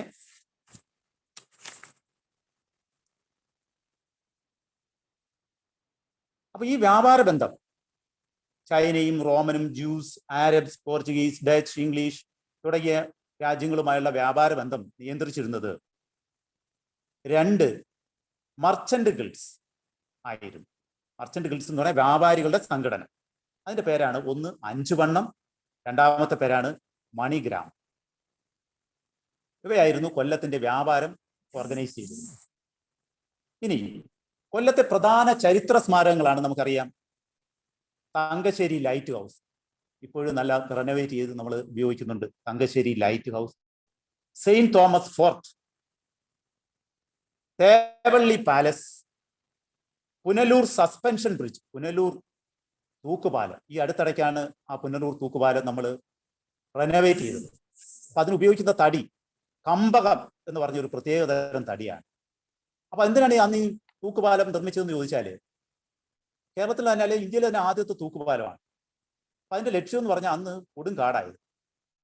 കാടുകളിൽ നിന്നും മനുഷ്യർക്ക് അങ്ങോട്ടും ഇങ്ങോട്ടും പോകുന്നതിന് വേണ്ടിയുള്ള ഒരു മാർഗം എന്ന നിലയിലാണ് ബ്രിട്ടീഷുകാർ ഈ തൂക്കുപാലം, പുനലൂർ സസ്പെൻഷൻ ബ്രിഡ്ജ് അഥവാ പുനലൂർ തൂക്കുപാലം ഇന്ന് നമുക്ക് കാണാൻ കഴിയും. ഈ അടുത്തിടയ്ക്കാണ് അത് റെനോവേറ്റ് ചെയ്തത്. കമ്പകം എന്ന തടിയാണ് ഇതിന് ഉപയോഗിക്കുന്നത്. ഇനി നോക്കൂ, ചീന കൊട്ടാരം, അതെ, ചൈന പാലസ്. നമുക്കറിയാം ഇന്ന് റെയിൽവേ സ്റ്റേഷന്റെ അകത്തുള്ള കാമ്പോട്ടി സ്ഥിതി ചെയ്യുന്ന ചീന പാലസ് അഥവാ ചീന കൊട്ടാരം. ആശ്രാമം ഗസ്റ്റ് ഹൗസ് നമുക്ക് പരിചയമുള്ളതാണ്. Asramam guest house. ഇവയൊക്കെയാണ് കൊല്ലത്തെ പ്രധാനപ്പെട്ട ചരിത്ര സ്മാരകം. ഇനി നമുക്ക് കൊല്ലത്ത് നടന്ന പ്രധാനപ്പെട്ട 1-2 ഈവൻറ്റ്സ് കൂടി സംഭവങ്ങൾ കൂടി പറഞ്ഞിട്ട് നമുക്ക് നിർത്താം. ഒന്നാമത്തെ ഈവന്റ് ആണ് വേലുത്തമ്പിയുടെ കുണ്ടറ വിളംബരം. നമുക്കറിയാം 1809 വേലുത്തമ്പി ദളവ കുണ്ടറയിൽ വെച്ച് നമുക്ക് സ്മാരകമെല്ലാം അവിടെ പണിഞ്ഞിട്ടുണ്ട്. വേലുത്തമ്പി ദളവ ബ്രിട്ടീഷുകാർക്കെതിരെ പോരാടുവാൻ അണികളോട് ആഹ്വാനം ചെയ്തതാണ് കുണ്ടറ വിളംബരം. 1809 1809 ജനുവരി മാസം. ഇത് വായിച്ചത്, കുണ്ടറ വിളംബരം വായിച്ചത് വയലിൽ ചെമ്പരയൻ എന്ന വ്യക്തിയായിരുന്നു. ഇതാണ് ഒന്നാമത്തെ സംഭവം. രണ്ടാമത്തെ പ്രധാന സംഭവമാണ് 1932 കൊല്ലത്ത് വെച്ചായിരുന്നു ഒരു ഈഴവ മുസ്ലിം ക്രിസ്ത്യൻ സമുദായങ്ങളുടെ ഒരു മീറ്റിംഗ് നടന്നു. 1932 ഈ 3 പ്രബല സമുദായങ്ങളുടെ ഒരു മീറ്റിംഗ് കൊല്ലത്ത് വെച്ച് നടക്കുകയുണ്ടായിരുന്നു. എന്തായിരുന്നു ഇതിന്റെ പ്രാധാന്യം, അല്ലെങ്കിൽ എന്തായിരുന്നു ഈ മീറ്റിംഗിന്റെ ലക്ഷ്യം എന്ന് ചോദിച്ചാൽ, നിയമസഭയിൽ തങ്ങളുടെ സമുദായത്തിന്റെ പ്രാതിനിധ്യം ഉറപ്പിക്കാനായിരുന്നു ഈ മീറ്റിംഗ്. ഈ മീറ്റിംഗ് ആണ് പിന്നീട് നമ്മൾ കണ്ട ചരിത്ര പ്രസിദ്ധമായ നിവർത്തന അജിറ്റേഷൻ എന്നറിയപ്പെടുന്നത്. ഇതിലെ പ്രധാനപ്പെട്ട നേതാക്കളായിരുന്നു നമുക്കറിയാം C Kesavan, NV Joseph, PK Kunju എന്നിവ. അപ്പൊ ഇത്രയാണ് നമ്മൾ കേരളത്തിലെ പ്രധാനപ്പെട്ട ചരിത്ര സംഭവങ്ങൾ. പറയാനാണെങ്കിൽ നേരത്തെ നമ്മുടെ ആമുഖ പ്രഭാഷണം പറഞ്ഞതുപോലെ സുദീർഘമായ ഒരു ചരിത്രം തന്നെ കൊല്ലത്തിനുണ്ട്. സമയക്കുറവ് മൂലം നമ്മൾ ഇത്രയും പറഞ്ഞ് നിർത്തുകയാണ്. എനിക്ക് ഇതിലൊരു അവസരം തന്ന ഫാത്തിമ കോളേജിനും മലയാള ഡിപ്പാർട്ട്മെന്റിനും ഫോക്ലോർ അക്കാദമിക്കും ഞാൻ നന്ദി പറഞ്ഞുകൊണ്ട് നിർത്തുന്നു. നന്ദി, നമസ്കാരം. സുരേഷ് സാറിന് പ്രത്യേകം നന്ദി. പ്രത്യേകിച്ച് വളരെ പെട്ടെന്ന് തന്നെ സാറ് പറഞ്ഞ് അവസാനിപ്പിച്ചു. അതുകൊണ്ട് തന്നെ എന്തെങ്കിലും കാര്യങ്ങൾ സാറുമായിട്ട് സംസാരിക്കാനുണ്ടെങ്കിൽ, സംവദിക്കാനുണ്ടെങ്കിൽ പ്രിയപ്പെട്ട വിദ്യാർത്ഥികൾക്ക് അവസരമുണ്ട്. നമുക്കൊരു 5 മിനിറ്റ് കൊണ്ട് എന്തെങ്കിലും സാറുമായിട്ട് സംസാരിക്കാനോ ഉണ്ടെങ്കിൽ നിങ്ങൾ ചോദിക്കും.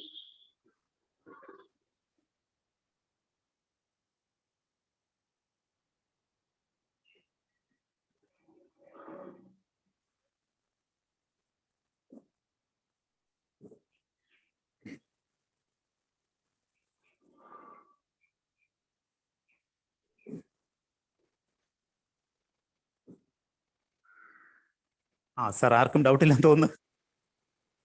ഓക്കെ. അപ്പൊ ആരും ഒന്നും സംസാരിക്കുന്നില്ല. എല്ലാവർക്കും മനസ്സിലായി കാണും. അതുകൊണ്ടാണ് നമ്മൾ ബേസിക് ഫാക്ട്സ് ആണല്ലോ പറഞ്ഞത്, എല്ലാവർക്കും അറിയാവുന്ന കാര്യങ്ങൾ തന്നെയാണ്. ഓക്കെ. ഞാനൊക്കെ സ്ഥിരം പോകുന്ന സ്ഥലങ്ങളാണ്. പക്ഷെ ഈ സ്ഥലങ്ങളുടെ രൂപങ്ങളെ കുറിച്ച് ഇതുവരെ ചിന്തിച്ചിട്ടില്ല. ഈ ചിന്നക്കടയും കടപ്പാക്കടയും ചാമക്കടയും ഒക്കെ നമ്മൾ സ്ഥിരം എന്നും അങ്ങോട്ടും ഇങ്ങോട്ടും പോകുന്ന സ്ഥലങ്ങളാണ്. അതൊക്കെ സാറ് അതിന്റെ ചീനഭരണി, ചീനച്ചട്ടി, ചീനവല, ഇതെല്ലാം ചൈനയുമായിട്ടുള്ള പേരുകളാണ്. ചീനച്ചട്ടി, ചീനഭരണി, ചീനവല, ഇതെല്ലാം നമ്മൾ കൊല്ലത്തുകാർക്ക് കിട്ടിയതാണ്. അതിന് റോമൻ കോയിൻസ്, കേരളത്തിൽ നിന്ന് കിട്ടിയിട്ടുള്ള റോമൻ കോയിൻസിനെല്ലാം ഒരു ഹോൾ ഉണ്ടായിരുന്നു. അപ്പൊ നമ്മൾ ചരിത്രകാരന്മാർ അന്വേഷിച്ചു ഇത് എങ്ങനെ ഈ കേരളത്തിൽ നിന്ന് മാത്രം കിട്ടിയ റോമൻ കോയിൻസിന് ഒരു ഹോള് മാളി. അപ്പൊ പിന്നീട് നമ്മൾ അന്വേഷിച്ചപ്പോഴാണ് മനസ്സിലായത് അന്ന് ഈ നാണയ കോയിൻ സിസ്റ്റം ഒന്നും കേരളത്തിലില്ലല്ലോ. അപ്പൊ അത് നമ്മൾ ഉപയോഗിച്ചിരുന്നത് മാലയായിട്ടായിരുന്നു. ഒരു ചരട് കോർത്ത് കഴുത്തിൽ മാലയായിട്ട്. അങ്ങനെയാണ് ഈ കേരളത്തിൽ നിന്ന് കിട്ടിയ കോയിൻസിനെല്ലാം ഒരു ഹോള് കിട്ടിയത്, റോമൻ കോയിൻസ്. കാരണം അന്ന് നാണയ സിസ്റ്റം ഇല്ല, കറൻസി അല്ലെങ്കിൽ കോയിനേജ് സിസ്റ്റം ഇല്ല. അപ്പൊ അവര് നമ്മുടെ നാട്ടുകാരെന്ത് ചെയ്തു, ഇതിനൊരു ഉപയോഗം കണ്ടെത്തി, ഒരു ഹോൾ ഇട്ട് ഒരു മാലയായിട്ടും കാണിക്കും. മനസ്സിലായില്ലേ sir? Okay sir, okay. Oh, thank you sir. വളരെ ഉപകാരം. നമ്മുടെ ഫാത്തിമ കോളേജിന്റെ മലയാള വിഭാഗത്തിന്റെ വെബിനാറിൽ പങ്കെടുക്കാൻ കാണിച്ച വലിയ മനസ്സിന്, ഇത്രയും നേരം നമ്മുടെ വിദ്യാർത്ഥികളുമായി സംസാരിച്ചതിന് ഫാത്തിമ കുടുംബത്തിന്റെയും ഫാത്തിമ കോളേജിന്റെയും മലയാള കുടുംബത്തിന്റെയും IQAC-യുടെയും പേരിലുള്ള എല്ലാ നന്ദിയും സ്നേഹവും സാറിനെ അറിയിക്കുകയാണ്. സാറിന്റെ നാട്ടുകാരൻ തന്നെയാണ്, എനിക്ക് അറിയില്ലായിരുന്നു. ഇനി ഞാൻ ESL എടുത്ത് ഏഴാംകുറ്റി കേരളത്തിന് ഇപ്പുറത്താണ് താമസിക്കുന്നത്. അപ്പോ okay sir, thank you sir. പ്രിയമുള്ളവരെ, നമ്മൾ അടുത്ത സെഷനിലേക്ക് പോവുകയാണ്. അടുത്ത പ്രബന്ധ അവതാരകനെ ക്ഷണിക്കുകയാണ്. അത് പ്രബന്ധ അവതാരകൻ എന്ന് പറഞ്ഞ് ഞാൻ അദ്ദേഹത്തെ പരിചയപ്പെടുത്താൻ ആഗ്രഹിക്കുന്നില്ല. കാരണം അദ്ദേഹം നമ്മുടെ തന്നെ ഭാഗമാണ്, നമ്മുടെ മലയാള കുടുംബത്തിന്റെ യശസ്സാണ്. അദ്ദേഹത്തെ പരിചയപ്പെടുത്തുന്നത്, നിങ്ങളുടെ പ്രിയപ്പെട്ട ഷെല്ലി സാറിനെ ഞാൻ പരിചയപ്പെടുത്തുന്നത് അനൗചിത്യമാണ്. അതുകൊണ്ട് തന്നെ കൊല്ലത്തിന്റെ തീരപ്രദേശത്തെക്കുറിച്ചും തീരപ്രദേശത്തിന്റെ സംസ്കാരത്തെക്കുറിച്ചുമൊക്കെ സംസാരിക്കുന്നതിനായി എൻ്റെ സഹോദര തുല്യനായ നമ്മുടെ മലയാളം ഡിപ്പാർട്ട്മെന്റിന്റെ എല്ലാമായ ഷെല്ലി സാറിനെ വളരെ സ്നേഹത്തോടെ ആദരവോടെ ക്ഷണിക്കുകയാണ്, സ്വാഗതം ചെയ്യുക. Shelly sir.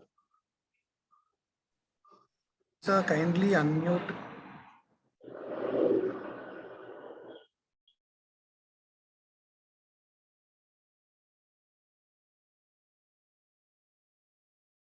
Manoj sir, Shelly sir unmute video on ചെയ്തിട്ടില്ല. ഓക്കെ. അപ്പൊ ഷെല്ലി സാർ വരുമ്പോഴത്തേക്ക് നമുക്ക് മറ്റ് 2 പ്രബന്ധങ്ങളുണ്ട്. 2 ഗവേഷണ വിദ്യാർത്ഥികൾ പ്രബന്ധങ്ങൾ അവതരിപ്പിക്കുന്നുണ്ട്. അവരെ ക്ഷണിക്കുകയാണ്. അതിൽ ആദ്യമായിട്ട് ഞാൻ ആഗ്രഹിക്കുന്നത് മറ്റൊന്നും കൊണ്ടല്ല, അത് പ്രബന്ധം കുണ്ടറയെ കുറിച്ചായതുകൊണ്ടും ഞാനൊരു കുണ്ടറക്കാരനായതുകൊണ്ടും സ്വാഭാവികമായിട്ട് 2 ടോപ്പിക്ക് വന്നപ്പോൾ ആ കുണ്ടറയോട് കുറച്ച് താല്പര്യം തോന്നിപ്പോയതാണ്. കുണ്ടറ എന്ന് പറയുന്നത് ഞാൻ ജനിച്ച് വളർന്ന് ഇപ്പോഴും ജീവിക്കുന്ന സ്ഥലമാണ്. കൊല്ലത്തിന്റെ സാംസ്കാരിക, തൊഴിൽ, ചരിത്രം പരിശോധിക്കുമ്പോൾ അടയാളപ്പെടുത്തേണ്ട പ്രധാനപ്പെട്ട സ്ഥലങ്ങളിൽ ഒന്ന് തന്നെയാണ്. അപ്പൊ ഈ വിഷയവുമായി ബന്ധപ്പെട്ടാണ് യൂണിവേഴ്സിറ്റി കോളേജിലെ ഗവേഷണ വിദ്യാർത്ഥി ആയ ആര്യൻ ബോസ് പ്രബന്ധം അവതരിപ്പിക്കുന്നത്. Transition of Kundara towards modernity, A local history എന്ന പ്രബന്ധം അവതരിപ്പിക്കുന്നതിനായി ഒരു അഭ്യർത്ഥന കൂടിയുണ്ട്. നമ്മുടെ സമയ ദൗർലഭ്യം കാരണം ഒരു 8 മിനിറ്റ് കൊണ്ട് അവസാനിപ്പിക്കണം, പ്രബന്ധ സംഗ്രഹം മാത്രം പറഞ്ഞ് അവസാനിപ്പിക്കണം എന്നൊരു അഭ്യർത്ഥനയോടുകൂടി ആര്യൻ ബോസിനെ സ്നേഹത്തോടെ ക്ഷണിക്കുന്നു.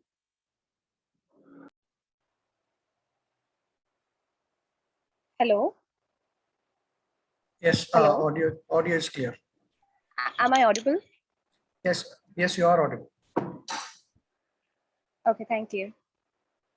Manoj sir, നന്ദി എന്നെ ഇൻട്രൊഡ്യൂസ് ചെയ്യിപ്പിക്കാൻ. ആക്ച്വലി ഞാൻ ഇവിടെ അല്ല പഠിച്ചതും വളർന്നതും. So I would make my apologies to take the seminar in English, but എനിക്ക് മലയാളം അത്രയും നന്നായിട്ട് അറിയില്ല. അതുകൊണ്ട് ഞാൻ എൻ്റെ അറ്റ്മോസ്റ്റ് ഓപ്പർച്യൂണിറ്റി ആയിട്ടാണ് ഇത് എടുത്തേക്കുന്നത്.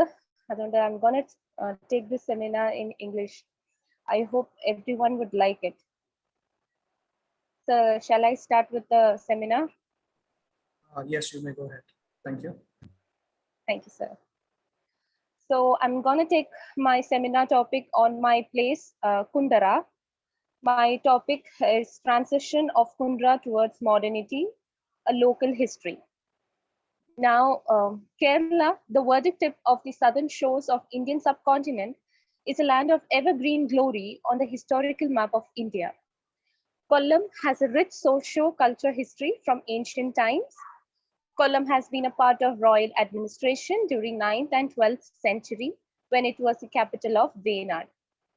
The place Kollam is famously mentioned in renowned traveler account like Ibn Battuta, Sulaiman, Al-Tajid, and Marco Polo. And as we all know, the early name or the oldest name of Kollam has been known as Deshinganada.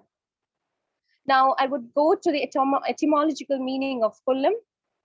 One theory has it that the name Kollam has been derived from the Sanskrit term Kollam, which means pepper, because the place has been an ancient trading center for pepper commodity. It is also supposed to have formed from Koilam, a telescoping of Kovilagam place or Ilam.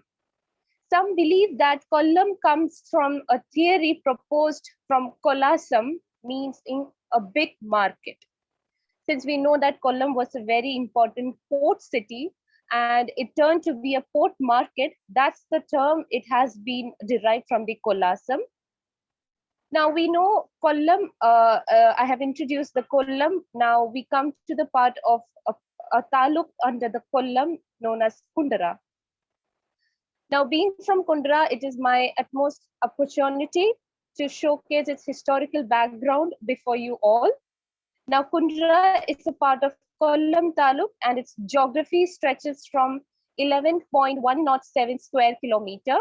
The place came into being in 1969. Currently, the Gram Panchayat of Kundra has 14 wards under its control. The census report of 2011 reports that it holds up a population of 33,959. Now, etymology of Kundra has been derived from the epithet of Vishnu, and also second term has been derived from a kind of grass. The source is Pallaka. Derivable form is Kundara, and its sources are from Sagara Sanskrit and a sort of grass which has been taken from Monitor Williams Sanskrit English Dictionary. It is also derived from the name of Vishnu. The place is religiously blessed by different religions. People of Kundra are religiously tolerant. Many small and big library clubs are also a remarkable feature of this town. The town is also fully fledged by a number of primary and higher secondary schools. These schools have been set an example for other panchayats and towns. As we all know, Kundra is known for its Proclamation Act, the Kundra Proclamation, or we say as Kundara Vellambaram. The Velu Thambi Dalava, the Prime Minister or the Diwan of the King Balarama Varma of Travancore in present-day Kerala, was one of the earliest opponents of British rule. Velu Thambi Dalava in January 1809 made a proclamation known as Kundara Vellambaram, or known as to be Kundra Proclamation. It was an open call to arms, exhorting the common people to rise up against the British and to overthrow them. There was a massive response to his rallying call. Dalava had to commit suicide on exile later in Mannadi, near Adur. The proclamation has been said to be a cutthroat war against the British imperialism. The Kunyarians engaged themselves in fishing and their community was also known for their occupation. The proclamation was read by Vayalil Kunyarian.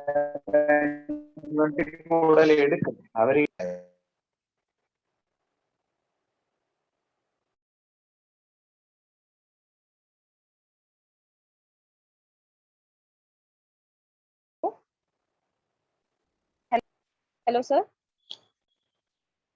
Hello. Yes. Sir, is there any problem? No. What's the issue? Okay. The proclamation is still remembered as a cutthroat movement and has gained international importance. Industrial history has been hold a large part of history for Kundra. Now I would begin with its 20th century industrial development. Initially, there was a market developed by a trade due to 21 feet wide Kollam Sengota road that connected Travancore and Madras Presidency. The boost in industrial development actually gave birth to railway system in Kundra. In 1904, the Kollam Sengote rail line opened up through Kundra. This actually eased the transportation of men, goods, and services. Yet other fields of industrial growth was witnessed in cashew factory. The factory actually boomed in Kollam. This paved the way for modern industries to reach Kundra.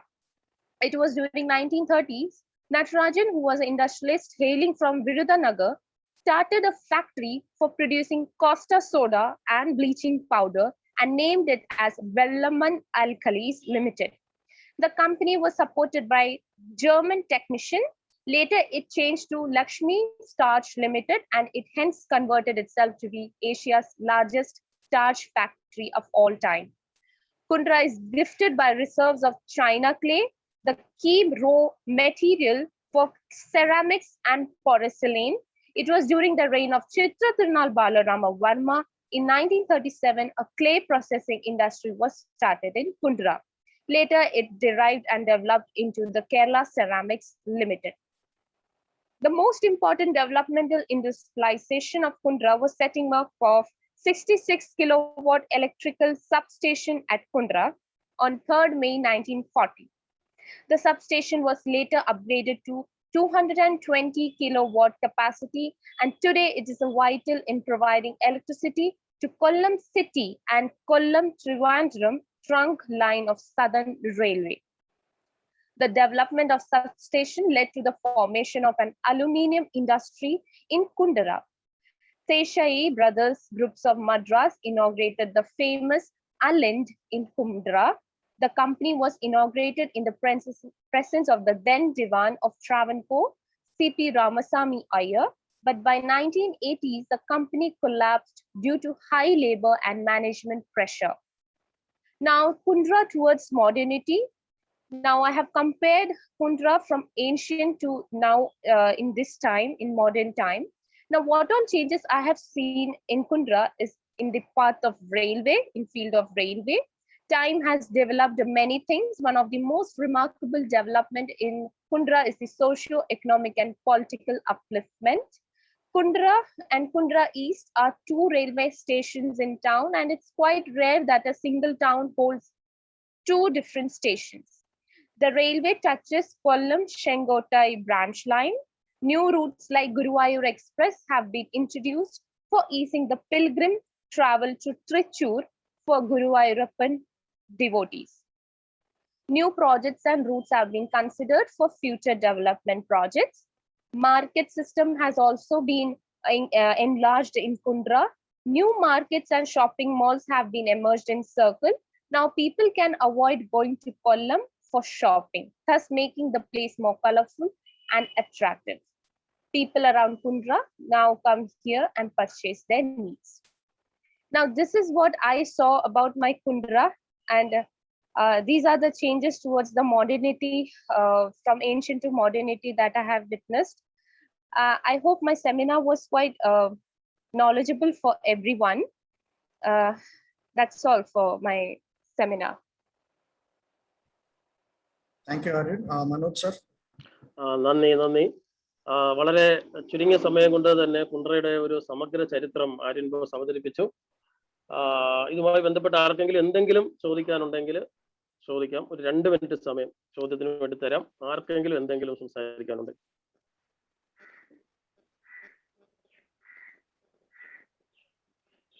എല്ലാവർക്കും മനസ്സിലായെന്ന് വിചാരിക്കുന്നു.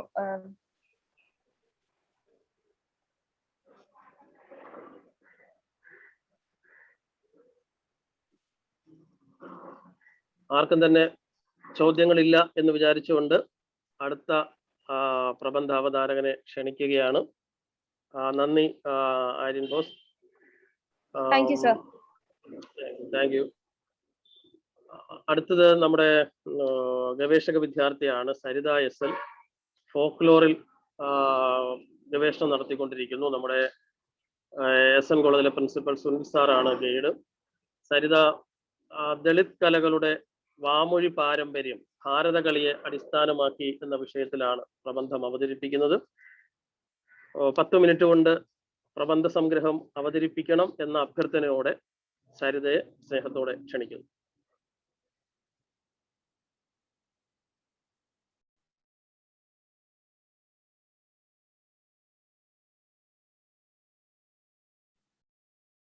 സരിത ഇതുവരെ unmute ചെയ്തിട്ടില്ല sir. Saritha kindly unmute.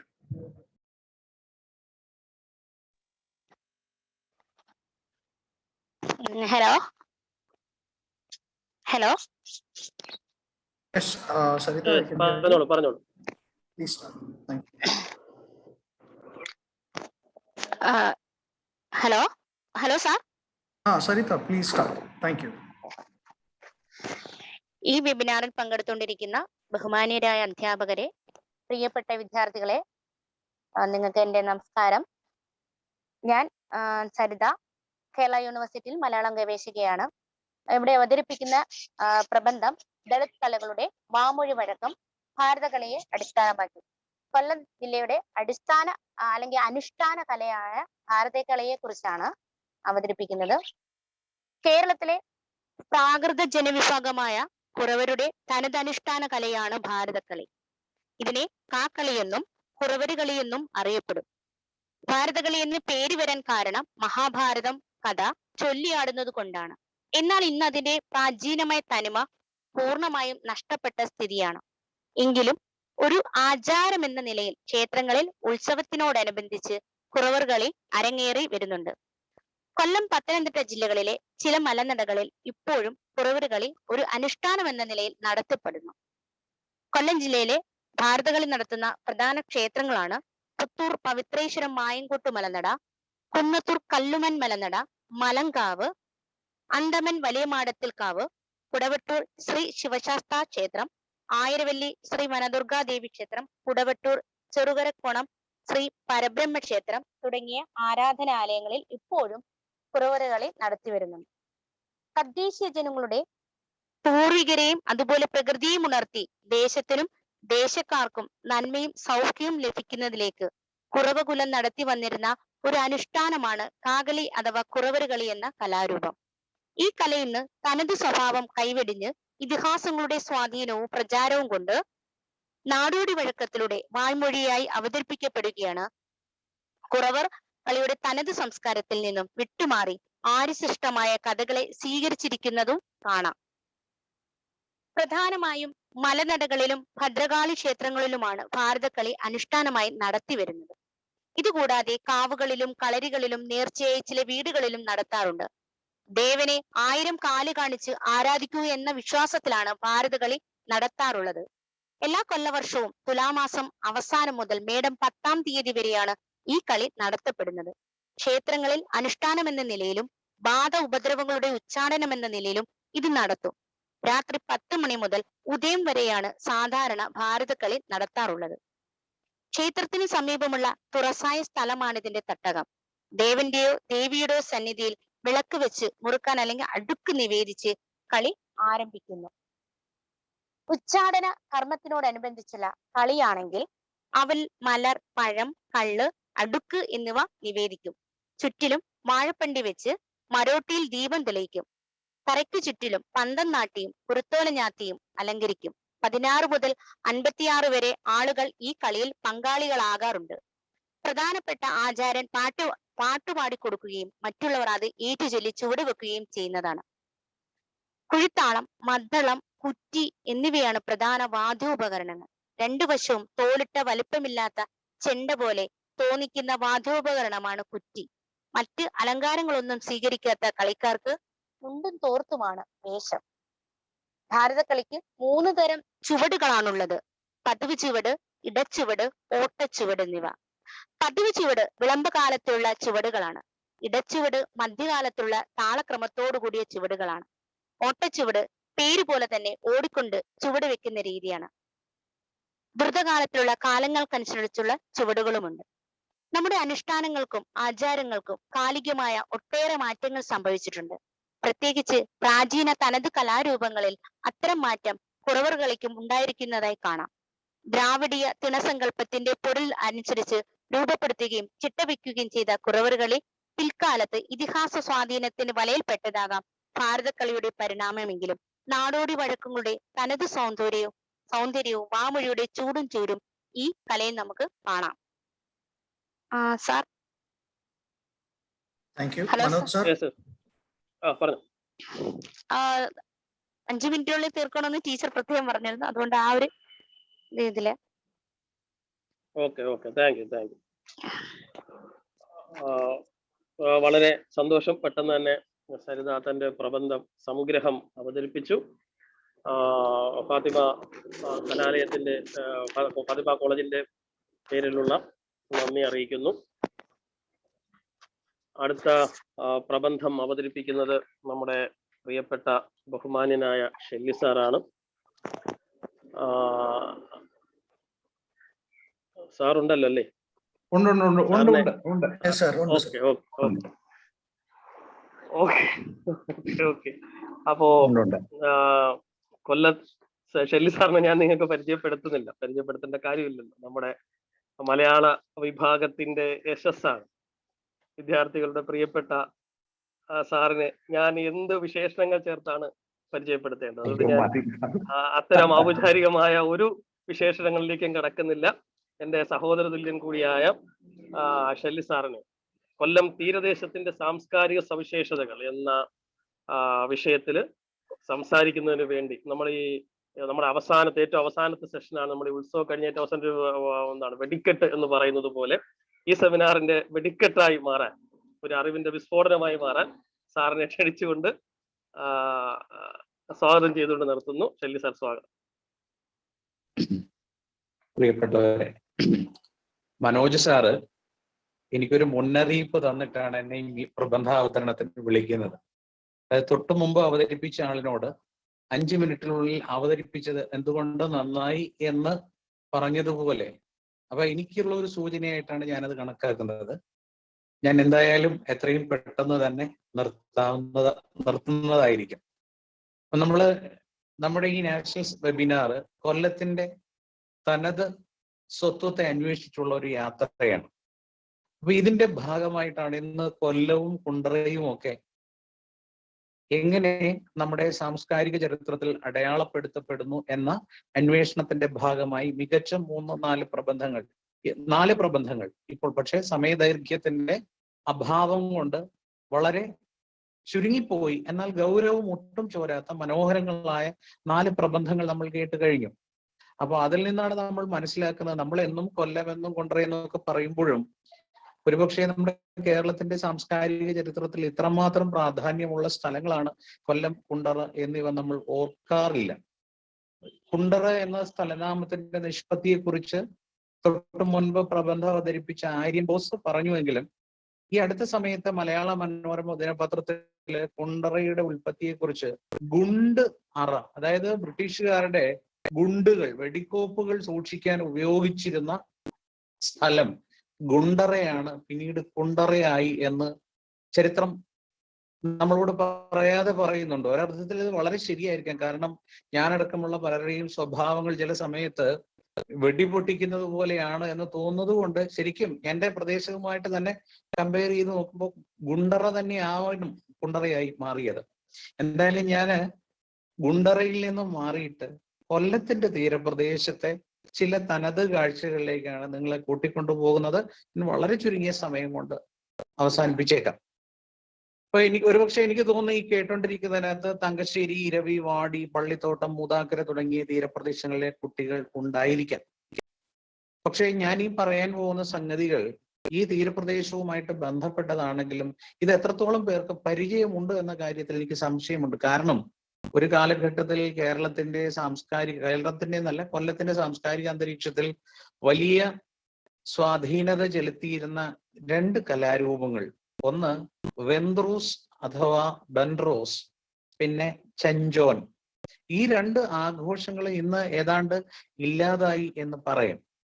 നമ്മുടെ കേരളത്തിന്റെ സാംസ്കാരിക സവിശേഷതകളെ കുറിച്ച് പറയുമ്പോൾ നമ്മൾ എപ്പോഴും പറയുന്ന ഒന്നാണ് ഭാരതം എവിടെ നിന്നും, ഒരു സെക്കൻഡ്, ഏത് സംസ്കാരത്തെയും സർവാത്മന കൈനീട്ടി സ്വീകരിക്കുന്ന ഒരു പാരമ്പര്യമാണ് നമ്മുടെ ഭാരതത്തിനും കേരളത്തിനും ഉള്ളത്. നമ്മൾ ഇന്ന് പ്രത്യേകിച്ച് നമ്മുടെ ക്രിസ്ത്യാനികളുടെ ഇടയിലുള്ള ഇന്നത്തെ ചില ആചാര വിശേഷങ്ങൾ നോക്കിക്കഴിഞ്ഞാൽ അതൊന്നും ക്രിസ്ത്യാനിറ്റിയുടെ ഭാഗമല്ല എന്ന് കാണും. ഉദാഹരണത്തിന് നമ്മുടെ പള്ളികളിൽ നിലവിളക്കുകൾ ഉപയോഗിക്കുന്നുണ്ട്, ധൂപാർച്ചന നടത്തുന്നുണ്ട്, പുഷ്പാർച്ചന നടത്തുന്നുണ്ട്. എന്തിനധികം പൊങ്കാല പോലെയുള്ള ഒരു ആചരണവും നമ്മുടെ ഒരു പള്ളിയുമായിട്ട് അനുബന്ധിച്ച് ഏതാനും നാൾ മുമ്പ് നടത്തിയിരുന്നു.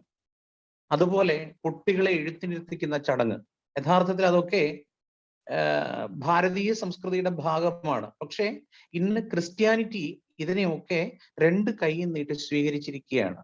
ഇങ്ങനെ ക്രിസ്ത്യാനിറ്റി വിദേശങ്ങളിൽ നിന്ന് കടം കൊണ്ട ചില ആചാരങ്ങളും ഭാരതീയ സംസ്കൃതിയുടെ ഭാഗമായിരുന്ന ചില ആചാരങ്ങളും കൂടി ഒരു സവിശേഷ പാകത്തിൽ ഉരുക്കിയെടുത്ത്, ഇപ്പൊ ഉദാഹരണം ഞാൻ പറഞ്ഞാല് നമ്മുടെ രക്ഷാബന്ധൻ എന്ന ചടങ്ങ് ഉത്തരേന്ത്യയിൽ ഇന്ന് സ്ഥിരം അനുവർത്തിക്കപ്പെടുന്ന ഒരു ചടങ്ങാണ്. അതുപോലെ ഹോളി, ഇതും യൂറോപ്പിലെ കാർണിവൽ ഉത്സവത്തോട് അനുബന്ധിച്ച് നടത്തുന്ന ചില ആചാരങ്ങളും കൂടി ഒരുമിച്ചെടുത്ത് ഉണ്ടാക്കിയെടുത്ത ഒരു ആഘോഷമാണ് വെന്ത്രോസ്. വെന്ത്രോസ് എന്ന വാക്കിന് വരാൻ പോകുന്നത് എന്നാണ് അർത്ഥം. എനിക്കറിയാം, ഇപ്പോ ചിലപ്പോ ഈ കേട്ടുകൊണ്ടിരിക്കുന്ന ഇരവിപുരത്തെയോ താങ്കശ്ശേരിയിലെയോ വാടിയിലെയോ മൂതാക്കര പള്ളിത്തോട്ടം വരെയുള്ള മേഖലകളിലെ കുട്ടികൾ ഒരുപക്ഷെ ഇതാദ്യമായിട്ടായിരിക്കും കേൾക്കുന്നത്. ഇങ്ങനെ ഒരു ചടങ്ങ് നിങ്ങളുടെ തീരപ്രദേശത്ത് നമ്മുടെ കൊല്ലത്തിന് അഭിമാനമായി ഉണ്ടായിരുന്നു എന്നുള്ളത് ഒരു ചരിത്ര വസ്തുതയാണ്. 50 നോമ്പ് തുടങ്ങുന്നതിന്റെ, അതായത് ഈസ്റ്ററിനോടനുബന്ധിച്ചുള്ള ക്ഷാരബുധനാഴ്ചയുടെ തലേ ചൊവ്വാഴ്ച, ക്ഷാരബുധനാഴ്ചയുടെ തൊട്ടു മുമ്പുള്ള ചൊവ്വാഴ്ച രാവിലെയാണ് ഈ വെൻട്രോസിന്റെ ചടങ്ങുകൾ ആരംഭിക്കുന്നത്. എത്ര മനോഹരമായ വസ്ത്രം ധരിച്ചു വരുന്ന ആളിനെയും വർണ്ണങ്ങളിൽ മുക്കി അവന്റെ എല്ലാ ആകൃതി പ്രകൃതികളെയും കോമാളിത്തം നിറഞ്ഞ ഒരു പരുവത്തിലേക്ക് എത്തിക്കുന്ന ഒരു കലാരൂപമാണ് ഹോളി. അതുപോലെ നമ്മുടെ ഈ തീരപ്രദേശത്ത് ഈ ക്ഷാരബുധനാഴ്ചയുടെ തലേ ദിവസമായ ചൊവ്വാഴ്ച രാവിലെ 7 മണിയോടുകൂടി ആരംഭിക്കുന്ന ഒരു ചടങ്ങും ഈ ഹോളിയുടെ പാരമ്പര്യം പിന്തുടരുന്നതാണ്. അതായത് നമ്മൾ ചെറുപ്പക്കാരാണ് ഇത് കൂടുതലും ചെയ്യുന്നത്. ചെറുപ്പക്കാര് പരസ്പരം മുട്ടയും ക്ഷാരവുമൊക്കെ കലക്കി ദേഹത്തും മുഖത്തുമൊക്കെ മറ്റു സുഹൃത്തുക്കളുടെ വാരിപ്പൂശി അവരെ ഒരുമാതിരി വികൃത വേഷധാരികളാക്കും. ആരും യാതൊരു എതിരും പറയുന്നില്ല. അന്നത്തെ ദിവസം ആർക്കും ആരെയും എങ്ങനെ വേണമെങ്കിലും നിറങ്ങളിൽ കുളിപ്പിക്കാം, ക്ഷാരം പൂശാം, തലയിലൂടെ മുട്ട അടിച്ച് ഒഴിച്ച് അവരുടെ മാനവും അഭിമാനവും എല്ലാം കെടുത്തി വിടാം, ഒരു പ്രശ്നവും ഇല്ല. നമുക്ക് അന്ന് ആ തീരപ്രദേശത്തുള്ളവർ തമ്മിൽ വലിയവനെന്നോ ചെറിയവനെന്നോ ഉള്ള ഒരു വ്യത്യാസവും ഇല്ല. യഥാർത്ഥത്തിൽ നോക്കുകയാണെങ്കിൽ ജാതീയമോ സാമ്പത്തികമോ ആയ എല്ലാ വേർതിരിവുകളും മറഞ്ഞു പോകുന്ന ഒരു ദിവസമാണ് വെന്ത്രോസിന്റെ ചടങ്ങ് എന്ന് കാണാം. കാരണം എന്റെ തലയിൽ ചാരം വാരി ഒഴിച്ചു അല്ലെങ്കിൽ എന്റെ ദേഹത്ത് മുട്ട ഒഴിച്ചു എന്ന് പറഞ്ഞ് ആരും ആരെയും കൈവയ്ക്കാറില്ല. അതിന്റെ സംഘർഷത്തിലേക്ക് നീങ്ങാറുമില്ല. പുരുഷന്മാർ മാത്രമല്ല, സ്ത്രീകളും ഇത്തരം ചടങ്ങുകളിൽ പങ്കെടുക്കാറുണ്ട്. ഈ പകൽ നീണ്ടു നിൽക്കുന്ന ഈ ആഘോഷങ്ങൾക്ക് ശേഷം, അപ്പൊ ഇതിന്റെ കൂട്ടത്തില് തലയിൽ അരിമാവ് കലക്കി ഒഴിക്കുന്ന ചടങ്ങുണ്ട്. എന്ത് വേണമെങ്കിലും ഒഴിക്കാം ദേഹത്ത്. ഇതിന്റെ എല്ലാം ശേഷം രാത്രി ഇവരെല്ലാം ഒത്തുകൂടി സന്തോഷത്തോടെ ഇരുന്ന് ഇറച്ചിക്കറിയും ഒരപ്പവും ബോളും ഒക്കെ ഉണ്ടാക്കി ഭക്ഷിച്ച് സന്തോഷത്തോടു കൂടി സ്ഥലം വിടുന്ന ഒരു ഏർപ്പാട്. ഇത് വെൻട്രോസ് എന്ന് പറയുന്ന ചടങ്ങിന്റെ ഒരു മുഖ്യ ഭാഗമാണ്. നിങ്ങൾക്കറിയാം, ബൈബിളിലെ പഴയ നിയമത്തിൽ ജോബ് ശരീരം മുഴുവൻ വ്രണങ്ങൾ വന്ന് അദ്ദേഹം ഒരു മരണാസന്നമായ അവസ്ഥയിൽ എത്തിയപ്പോ ശരീരത്ത് ചാക്ക് മാത്രം ധരിച്ചുകൊണ്ട് ഉപവസിച്ച ഒരു ചടങ്ങുണ്ട്. ഏതാണ്ട് അതിനോട് സമാനമായ ഒരു അനുഭവത്തിലൂടെയാണ് ഈ വെന്ത്രോസിൽ പങ്കെടുക്കുന്നവരൊക്കെ കടന്നു പോകുന്നത്. അതുപോലെ ഹോളി, ഞാൻ പറഞ്ഞതുപോലെ ഹോളി, രക്ഷാബന്ധൻ എന്ന് പറയുന്ന ചടങ്ങ് പോലും സാഹോദര്യം ഊട്ടിയുറപ്പിക്കുന്നതാണ്. ഇവിടെയും ഒരേ പ്രദേശത്ത് തമ്മിൽ താമസിക്കുന്നവർ, ചിലപ്പോൾ അവർ അന്നായിരിക്കും ആദ്യമായിട്ട് കാണുന്നത്. അവരുടെ ഇടയിലുള്ള എല്ലാ അതിരുകളും വേർപെട്ടു പോകുന്ന ഒരു ദിവസം എന്ന നിലയിൽ സാഹോദര്യത്തിന്റെയും സമാധാനത്തിന്റെയും സഹവർത്തിത്വത്തിന്റെയും ഒരു ചടങ്ങ് എന്ന നിലയിൽ വെന്ത്രോസിന് പ്രാധാന്യമുണ്ട്. നിർഭാഗ്യവശാൽ ഇന്ന് വെന്ത്രോസും പോലെയുള്ള കലാരൂപങ്ങൾ നമ്മുടെ തീരപ്രദേശത്ത് നിന്നും അസ്തമിച്ചു പൊക്കൊണ്ടിരിക്കുകയാണ്. ഇതുപോലെ മറ്റൊരു ചടങ്ങാണ് ചഞ്ചോൻ തിരുനാൾ. ഈ ചഞ്ചോൻ ആരാണ് എന്നുള്ളതിന് സെയിന്റ് ജോൺ ആണോ സാന്റാക്ലോസ് ആണോ എന്ന് ഒക്കെ പരസ്പര വിരുദ്ധങ്ങളായ ചില ഐതിഹ്യങ്ങളുണ്ട്. എന്തായാലും ചഞ്ചോൻ തിരുനാള് സെയിന്റ് പീറ്ററിന്റെ തിരുനാളിനോടനുബന്ധിച്ച് ജൂൺ മാസം 23-ന് ശേഷമുള്ള ശനിയാഴ്ചയാണ് ഈ തീരപ്രദേശങ്ങളിൽ ചഞ്ചോൻ തിരുനാൾ കൊണ്ടാടുന്നത്. പുരുഷന്മാരും കുട്ടികളും അടങ്ങുന്ന ജനക്കൂട്ടം ആഹ്ലാദത്തിമിർപ്പോടെ പള്ളിയിൽ നിന്ന് കത്തിച്ച തീപ്പന്തവുമായി തീരപ്രദേശത്തുടനീളം കറങ്ങി നടക്കുന്ന കാഴ്ച, കത്തിച്ച തീപ്പന്തങ്ങളുമായി കറങ്ങി നടക്കുന്ന കാഴ്ച അത്യന്തം നയനാനന്ദകരമായ ഒന്നാണ്. അതുപോലെ കമ്പിത്തിരി, മത്താപ്പ് തുടങ്ങിയ പടക്കം തുടങ്ങിയവ ഉപയോഗിച്ച് സ്ത്രീകളും കുട്ടികളും ഈ ആഘോഷത്തിൽ പങ്കുചേരുകയും പാട്ടുകൾ പാടി നൃത്തം വെക്കുകയും ചെയ്യുന്നുണ്ട്.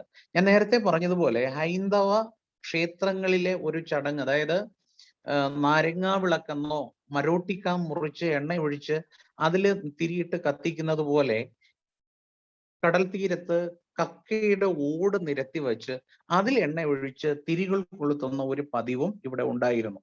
മാത്രമല്ല, ഇരവിപുരം മുതൽ തങ്കശ്ശേരി വരെയുള്ള തീരപ്രദേശങ്ങളിലൂടെ പന്തം കൊളുത്തിക്കൊണ്ട് ഓടുന്ന ഒരു ചടങ്ങും ചഞ്ചോൻ തിരുനാളിന്റെ ഭാഗമായിട്ട് ഉണ്ടായിരുന്നു. അപ്പൊ ഈ ചഞ്ചോൻ തിരുനാളിന് പിന്നിലുള്ള ഐതിഹ്യം എന്താണ് എന്ന് ചോദിച്ചാൽ, വർഷങ്ങൾക്ക് മുൻപ് തീരപ്രദേശം വറുതിയുടെ പിടിയിലകപ്പെട്ട ഒരു സമയത്ത് യുവാവായ ഇടവക വൈദികന്റെ നിർദ്ദേശാനുസരണം അദ്ദേഹം പള്ളി പൂട്ടി താക്കോല് കടലിലേക്ക് എറിയുകയും അവിടെ മത്സ്യബന്ധനം നടത്തിയവർക്ക് ധാരാളം മത്സ്യം ലഭിക്കുകയും ചെയ്തു എന്നൊരു ഐതിഹ്യമുണ്ട്. അതിന്റെ ഓർമ്മയോടനുബന്ധിച്ചാണ് ഈ ചഞ്ചോൻ തിരുനാൾ വർഷാവർഷം ഇങ്ങനെ കൊണ്ടാടുന്നത് എന്ന് പറയാറുണ്ട്. അന്ന് രാത്രി ചഞ്ചുവച്ചാർ, ചഞ്ചുവർ കിളവൻ അവിടെ എത്തും, കൈനിറയെ സമ്മാനങ്ങളുമായി എത്തുമെന്നാണ് തീരപ്രദേശത്തുള്ളവരുടെ വിശ്വാസം. ഈ ചഞ്ചുവർ കിളവൻ സെയിന്റ് ജോൺ ആണ്. അതല്ല, നിങ്ങൾ ഓർക്കുക, ക്രിസ്മസ് സമയത്ത് ക്രിസ്മസ് അപ്പൂപ്പൻ കൈനിറയെ സമ്മാനങ്ങളുമായി വരുന്ന ആ ഒരു കാഴ്ചയെ അനുസ്മരിപ്പിക്കുന്നു ഈ ചഞ്ചോൻ തിരുനാളിനോടനുബന്ധിച്ച് ചഞ്ചുവർ. ഈ ചഞ്ചോൻ എന്ന വാക്ക് സെയിന്റ് ജോൺ എന്ന ഇംഗ്ലീഷ് വാക്ക് തീരപ്രദേശത്തുള്ള സാധാരണക്കാരായ നിരക്ഷരരായ ആൾക്കാർ പറഞ്ഞ് സെയിന്റ് ജോൺ ആണ് സെന്റ് ജോൻ ചഞ്ചോനായി മാറിയതെന്നും ഒരു ഐതിഹ്യമുണ്ട്. എന്തൊക്കെയാണെങ്കിൽ പോലും സാഹോദര്യം, സഹവർത്തിത്വം, സമതുലിത അവസ്ഥ എന്നിവയെ ഊട്ടി ഉറപ്പിക്കുന്ന രണ്ട് ചടങ്ങുകളാണ് ഈ ചഞ്ചോനും വെന്ത്രൂസും എന്ന് കാണാം. ഇതുപോലെ കേരളത്തിന്റെ പ്രത്യേകിച്ച് കൊല്ലത്തിന്റെ തീരപ്രദേശങ്ങളിലേക്ക് നോക്കിയാൽ, പ്രത്യേകിച്ച് കൊല്ലം ക്രിസ്ത്യാനികളുടെ ഇടയിലേക്ക് നോക്കിയാൽ, മരണവുമായി അനുബന്ധിച്ചും ധാരാളം വ്യതിരിക്തങ്ങളായ ചടങ്ങുകൾ, കണ്ണോക്ക് തുടങ്ങിയ ചടങ്ങുകൾ കാണാം. പക്ഷെ ഇതൊക്കെ ഇന്ന് കാലാന്തരത്തിൽ തിരോഭവിച്ചുകൊണ്ടിരിക്കുകയാണ്. അപ്പോൾ കേരളത്തിന്റെ സംസ്കാരത്തെക്കുറിച്ചും കൊല്ലത്തിന്റെ സംസ്കാരത്തെക്കുറിച്ചും ഗവേഷണം നടത്തുന്ന ചരിത്ര വിദ്യാർത്ഥികൾ കൊല്ലത്തിന്റെ തീരപ്രദേശങ്ങളിലുള്ള അല്ലെങ്കിൽ കൊല്ലത്തിന്റെ മണ്ണിലുള്ള ഇത്തരം സാംസ്കാരികമായ ആഘോഷങ്ങളുടെ പിന്നാമ്പുറ രഹസ്യങ്ങൾ തേടി പോകണമെന്നും അവയെ ഗവേഷണ പഠനങ്ങൾക്ക് വിധേയമാക്കണമെന്നും ആ ആചാരങ്ങൾക്ക് പിന്നിലുള്ള പ്രത്യേക ഉദ്ദേശ്യം എന്താണ് എന്ന് കേട്ടറിഞ്ഞ് ഒരു പുതിയ സാംസ്കാരിക പഠനം കൊല്ലത്തിൻ്റെതായി രൂപപ്പെടുത്തണമെന്നും അഭ്യർത്ഥിച്ചുകൊണ്ട് ഞാൻ അറിഞ്ഞുകൂടാ ഞാൻ എത്രത്തോളം ഫലപ്രദമായിട്ട് പറഞ്ഞുവെന്ന്. പക്ഷേ വളരെ ചുരുങ്ങിയ സമയത്തിനുള്ളിൽ ആ ഒരു അഭ്യർത്ഥനയോടെ ഞാൻ എൻ്റെ വാക്കുകൾ ഉപസംഹരിക്കുകയാണ്. നന്ദി. നന്ദി സാറേ. ഞാൻ പിന്നെ ഒരു കൂട്ടിച്ചേർക്കൽ ചോദ്യമല്ല, ഒരു സംശയവുമല്ല, ഒരു കാര്യം ഒന്ന് സാറിനെ അതിനെക്കുറിച്ച് സംസാരിക്കാൻ പറ്റൂ എന്നുള്ളത് കൊണ്ടാണ്. സാറ് ഈ കൊല്ലത്തിന്റെ തീരദേശത്തെ സാംസ്കാരിക സവിശേഷതകളുടെ കാര്യമായി തന്നെ സംസാരിച്ചു. പക്ഷെ നമ്മുടെ തീരദേശത്തുള്ളവർ, പ്രത്യേകിച്ച് മത്സ്യത്തൊഴിലാളികളുടെ ഭാഷയുമായി ബന്ധപ്പെട്ട് ഭാഷാഭേദത്തെക്കുറിച്ച് കൂടി ഒന്ന് കൂട്ടിച്ചേർക്കൽ നടത്തണം. കാരണം അത് സാറിനാണ് അതിൽ സംസാരിക്കാൻ ഭാഷ സാറ് മനസ്സിലായല്ലോ, മത്സ്യത്തൊഴിലാളികളുടെ അതിനെക്കുറിച്ചൊരു പുസ്തകം തന്നെ ഇറങ്ങിയിട്ടുണ്ടെന്നാണ് എനിക്ക് അതെ, തോന്നുന്നത്. അതുമായി ബന്ധപ്പെട്ട കൂടെ സാറിന്റെ മീങ്ങ എന്ന പേരില് ഇതുമായിട്ട് ബന്ധപ്പെട്ട് കടൽപ്പുറ ഭാഷയുമായിട്ട് ബന്ധപ്പെട്ട ഒരു പുസ്തകം തന്നെ ഇറക്കിയിട്ടുണ്ട്. മനോജ് സാർ പറഞ്ഞതിൽ നിന്നും വ്യതിരിക്തമായി ഒന്നുകൂടി ഞാൻ കൂട്ടിച്ചേർക്കുന്നു. ഇപ്പൊ കടൽപ്പുറ ഭാഷ എന്ന് നമ്മുടെ കൊല്ലം തീരപ്രദേശത്തെ മത്സ്യത്തൊഴിലാളികളുടെ ഭാഷയെ കടപ്പുറ ഭാഷ എന്ന രീതിയിൽ നമ്മൾ സമീപിക്കുമ്പോൾ നമ്മുടെ സമീപ പ്രദേശങ്ങളായ വിഴിഞ്ഞം, പൂവാർ, അല്ലെങ്കിൽ ആലപ്പുഴ ജില്ലയിലെ കാർത്തികപ്പള്ളി തുടങ്ങിയ പ്രദേശങ്ങളിൽ സംസാരിക്കുന്ന കടൽപ്പുറ ഭാഷയും ഈ ഭാഷയും തമ്മിൽ ഒരുപാട് സമാനതകളുണ്ട്. പ്രത്യേകിച്ച് തമിഴ് പ്രസരത്തിന്റെ കാര്യത്തിൽ പൂവാർ, വിഴിഞ്ഞം മേഖലയിലെ തീരപ്രദേശത്തെ ആൾക്കാരുടെ ഉള്ളിൽ അവരുടെ സംഭാഷണത്തിൽ കാണുന്ന തമിഴിന്റെ ആധിക്യം തന്നെ കൊല്ലത്തുണ്ട്. പക്ഷെ ഈ തമിഴിന്റെ ആധിക്യം കൊല്ലത്ത് നിന്ന് ആലപ്പുഴയിലേക്ക് ചെല്ലുമ്പോൾ കാണുന്നില്ല. ഈ കടപ്പുറ ഭാഷ എന്ന് പൊതുവെ നമ്മൾ വ്യവഹരിക്കുന്ന ആ ഒരു സങ്കല്പം വിട്ട് കടപ്പുറത്ത് അല്ലാത്ത മത്സ്യത്തൊഴിലാളികളുടെ ഭാഷയിലേക്ക് നമ്മൾ പരിശോധിച്ചാൽ നമ്മളെ അത്ഭുതപ്പെടുത്തുന്ന വിധത്തിലുള്ള തനത് പ്രയോഗങ്ങളും തനത് ഭാഷാഭേദങ്ങളും ഇഷ്ടം പോലെ മത്സ്യത്തൊഴിലാളികളുടെ ഇതിനകത്ത് സംഭാഷണത്തിൽ കാണാം. ഒരു ഉദാഹരണം ഞാൻ പറഞ്ഞാല്, ഉടഞ്ചി, മോപ്പ. എൻ്റെ കൊച്ചുനാളില് നമ്മുടെ മത്സ്യത്തൊഴിലാളികൾ, നമ്മുടെ പ്രദേശത്തുള്ള ആൾക്കാർ ഉപയോഗിച്ചിരുന്ന മത്സ്യബന്ധനത്തിന് പോകുമ്പോൾ ഉപയോഗിച്ചിരുന്ന 2 വാക്കുകളാണ് ഉടഞ്ചി, മോപ്പ. ഇത് എന്താണ് എന്ന് അത്ര അങ്ങോട്ട് വിശദീകരിച്ചു തരാൻ എനിക്ക് അറിയില്ല എങ്കിലും എൻ്റെ കൊച്ചുനാളിൽ ധാരാളമായിട്ട് ഇവർ ഈ 2 വാക്കുകളെ കുറിച്ച് പറയുന്നതും അത് മത്സ്യം പിടിക്കുന്നതുമായിട്ട് ബന്ധപ്പെട്ട അവരുടെ ഒരു കോഡ് ഭാഷയാണ്. അതുപോലെ മത്സ്യബന്ധനത്തിന് പോകുന്ന സ്ത്രീകളുടെ ഭാഷയിൽ, മത്സ്യം വിൽക്കുവാൻ പോകുന്ന സ്ത്രീകളുടെ ഭാഷയിൽ അവർക്ക് മാത്രം മനസ്സിലാകുന്ന ചില വാമൊഴി ഭേദങ്ങളുണ്ട്. ഇത്തരത്തിലൊക്കെ നമ്മൾ ഭാഷയെ പോലും ആധാരമാക്കി പഠനങ്ങൾ മുന്നോട്ട് കൊണ്ടുപോവുകയാണെങ്കിൽ നമ്മുടെ ഓരോ ജനവിഭാഗത്തിന്റെയും തനത് സാംസ്കാരിക സ്വത്വം അത്തരം പഠനങ്ങളിലൂടെ വെളിപ്പെടും എന്നുള്ളത് ഒരു വലിയ സത്യം തന്നെയാണ്. സാർ പറഞ്ഞതുപോലെ മൂതാക്കര, വാടി തുടങ്ങിയ പ്രദേശങ്ങളിലെ ആൾക്കാർ ഇന്ന് അവിടെ തമിഴ് മാതൃഭാഷയായിട്ടുള്ള കുടുംബങ്ങൾ ഉണ്ട് എന്നാണ് എൻ്റെ വിശ്വാസം. ഒരു 6-7 വർഷം മുമ്പ് നമ്മൾ പഠിപ്പിച്ചിരുന്ന മലയാളം ക്ലാസ്സിലെ കുട്ടി പോലും വീട്ടിൽ സംസാരിക്കുന്നത് തമിഴാണ്. അതിന്റെ കാരണം എന്താണ്? മൂതാക്കര, വാടി തുടങ്ങിയ മേഖലകളിലെ മത്സ്യത്തൊഴിലാളികൾക്ക് കുളച്ചലുമായിട്ടുള്ള സാമീപ്യമാണ്. കുളച്ചൽ നിന്ന് മത്സ്യബന്ധനത്തിന് വേണ്ടി വന്നു താമസിച്ച ആൾക്കാരുടെ പിൻതലമുറയാണെന്ന് വാടിയിലും മൂതാക്കരയിലും ഉള്ളത്. അതുകൊണ്ട് തന്നെ ഇവരുടെ ഭാഷയ്ക്കും സംസ്കാരത്തിനും തമിഴിനോട് വളരെ അടുപ്പമുണ്ട്. ഇതുമൊക്കെ ഗവേഷണ വിഷയമാക്കാവുന്ന സംഗതികൾ തന്നെയാണ്. വളരെയധികം നന്ദി സാർ. സാറിനോടുള്ള ചോദ്യങ്ങൾ കുട്ടികൾക്ക് അവസരമുണ്ട്. പക്ഷെ ഒരു അല്പസമയം സാറും കൂടെ ഒന്ന് ക്ഷമിക്കുക. ഞാൻ നമ്മുടെ ഈ വെബിനാറിൽ 2 വിശിഷ്ട വ്യക്തികൾ പങ്കെടുത്തുകൊണ്ടിരിക്കുന്നുണ്ട്. അവരെ ഒന്ന് സംബോധന ചെയ്തിട്ട് ഞാൻ സാറിലേക്ക് തിരിച്ചു വരാം. നമ്മുടെ അതെ അതാണ് അവരിലേക്ക് പോയിട്ട് വരാം സാർ. അതുകൊണ്ടാണ് നമ്മുടെ മലയാളം ഡിപ്പാർട്ട്മെന്റിന്റെ ഏതൊരു വെബിനാറിലും ഏതൊരു പരിപാടിക്കും സ്ഥിര സാന്നിധ്യമാണ് നമ്മുടെ കോളേജിലെ സുപ്രിയ ടീച്ചർ, ഇംഗ്ലീഷ് ഡിപ്പാർട്ട്മെന്റിലെ Supriya teacher, dean of arts ആയ ടീച്ചർ. എനിക്ക് തോന്നുന്നു നമ്മുടെ കോളേജിലെ മലയാള ഭാഷയും സാഹിത്യത്തെയും ഇത്രയധികം സ്നേഹിക്കുന്ന ടീച്ചർ ഈ വെബിനാറിൽ ഉടനീളം പങ്കെടുത്തുകൊണ്ടിരിക്കുന്നു.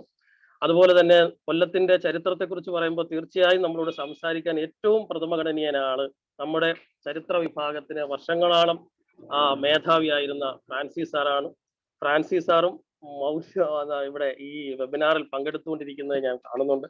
ഇവരെ 2 പേരെയും ഒന്ന് സംബോധന ചെയ്യാതെ ഞാൻ പിൻവാങ്ങിയാൽ അത് ഞാൻ എന്നോട് തന്നെ കാണിക്കുന്ന ഒരു അനീതിയാകും എന്നുള്ളത് കൊണ്ടാണ്. അപ്പോ ഇതുമായി ബന്ധപ്പെട്ട് നമ്മുടെ വെബിനാറുമായി ബന്ധപ്പെട്ട് കൊല്ലത്തിന്റെ സാംസ്കാരിക ചരിത്രവുമായി ബന്ധപ്പെട്ട് എന്തെങ്കിലും അഭിപ്രായങ്ങൾ, നിർദ്ദേശങ്ങൾ, കാര്യങ്ങൾ പറയാൻ എന്തെങ്കിലും സംസാരിക്കുന്നതിന് വേണ്ടി ഫ്രാൻസിസ് സാറിനെ ഞാൻ ആദ്യം ക്ഷണിക്കുകയാണ്. ഞങ്ങളുടെ ഈ സ്നേഹത്തിന് സാറ് 2 വാക്ക് ഞങ്ങളോട് സംസാരിക്കണമെന്ന് അഭ്യർത്ഥിക്കും. Shri Francis sir.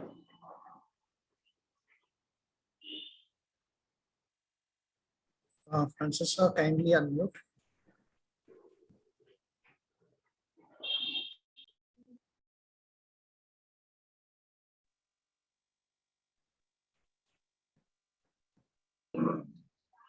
Francis sir,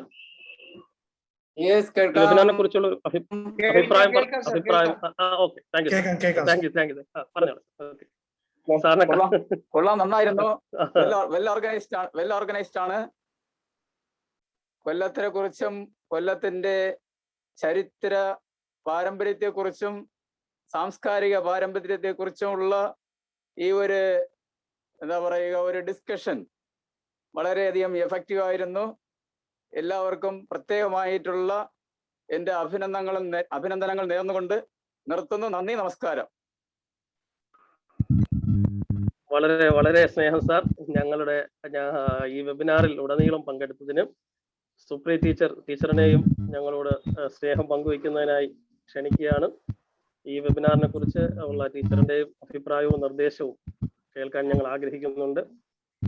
Manoj sir, എനിക്ക് എടുക്കാൻ പറ്റിയില്ല. പക്ഷെ ഇന്ന് 2 ദിവസം ഞാൻ കേട്ടു, എനിക്ക് താല്പര്യം അതുകൊണ്ടായിരുന്നു. പക്ഷെ തുടക്കത്തിൽ എന്തോ ബുദ്ധിമുട്ടുള്ളതുകൊണ്ട് എനിക്ക് കയറാൻ പറ്റിയില്ല. പിന്നെ എന്തോ എറർ കോഡ് കാണിച്ചിരുന്നു.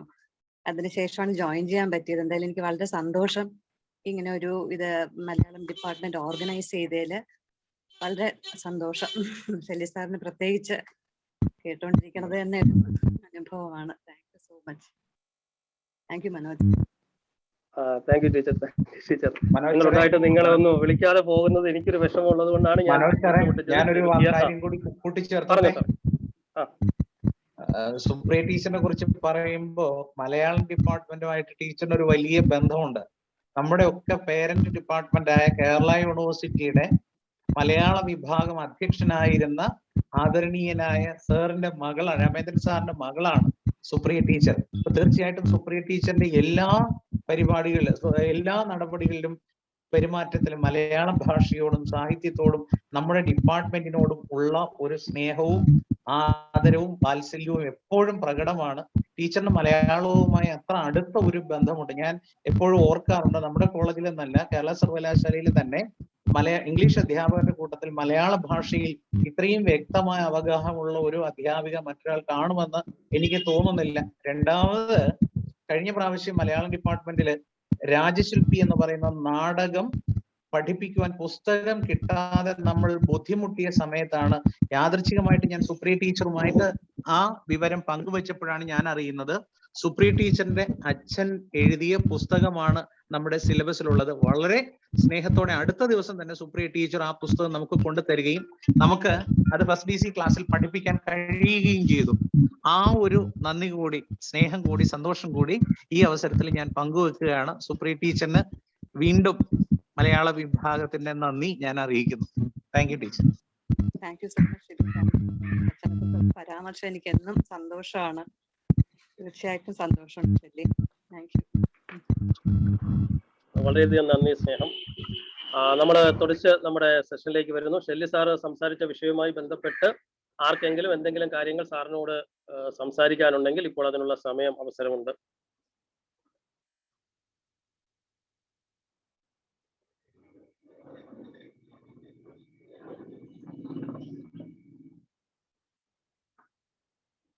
ആർക്കെങ്കിലും കൊല്ലത്തിന്റെ തീരദേശവുമായി ബന്ധപ്പെട്ട കാര്യങ്ങൾ സംസാരിക്കാനുണ്ടെങ്കിൽ സാറിനോട് ചോദ്യങ്ങൾ ചോദിച്ച് സാറിനെ കൊണ്ട് സംസാരിപ്പിക്കണമെന്നാണ് എൻ്റെ ഒരു അഭിപ്രായം. കാരണം സാറ് ഇതിനെക്കുറിച്ച് സംസാരിക്കാൻ അഗ്രഗണ്യനാണ്, അതുകൊണ്ടാണ് ഞാൻ പറഞ്ഞത്. നല്ല അവസരമാണ്. If you have doubts or questions, please type in the chat box or raise your hand. Then I'll give you the option to unmute.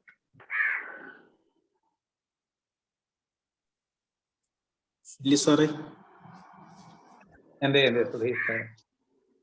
Shelly സാറേ, പറഞ്ഞോ സാറേ. സാറേ, എനിക്ക് ഒരു സംശയമായിട്ട് ഞാൻ ചോദിക്കുന്നു. സാറിവിടെ 2 കലാരൂപങ്ങളെ കുറിച്ച് പറഞ്ഞു. കലാരൂപമല്ല, ചടങ്ങുകൾ. കൊല്ലം തീരദേശത്തിന്റെ ഈ ചടങ്ങുകൾ എന്ന് പറഞ്ഞുകൊണ്ടാണ് സാർ അത് സൂചിപ്പിച്ചത്. എനിക്ക് തോന്നുന്നു അത് കൊല്ലം തീരദേശത്തിന് മാത്രമാണോ അതോ ഈ തീരദേശത്തിൽ മുഴുവനുള്ള ഒന്നാണോ ഈ ചാരം? അത് ക്ഷാരവും ഇല്ല സാർ, ഇല്ല. ഇത് തീരദേശത്തിന്റെ മുഴുവനല്ല. നമ്മുടെ കേരളത്തിന്റെ തീരദേശത്തിന്റെ അങ്ങേയറ്റം മുതൽ ഇങ്ങേയറ്റം വരെ പരിശോധിച്ചാല് കൃത്യമായി പറഞ്ഞാൽ നമ്മുടെ ഇരവിപുരത്തു നിന്ന് തുടങ്ങി പള്ളിത്തോട്ടം, മൂതാക്കര, വാടി, തങ്കശ്ശേരിയുടെ തുടക്കം വരെ അത്രയും സ്ഥലങ്ങളിൽ മാത്രമാണ് ഈ ഒരു ചടങ്ങുള്ളത്. വേറെ എങ്ങും ഇല്ല.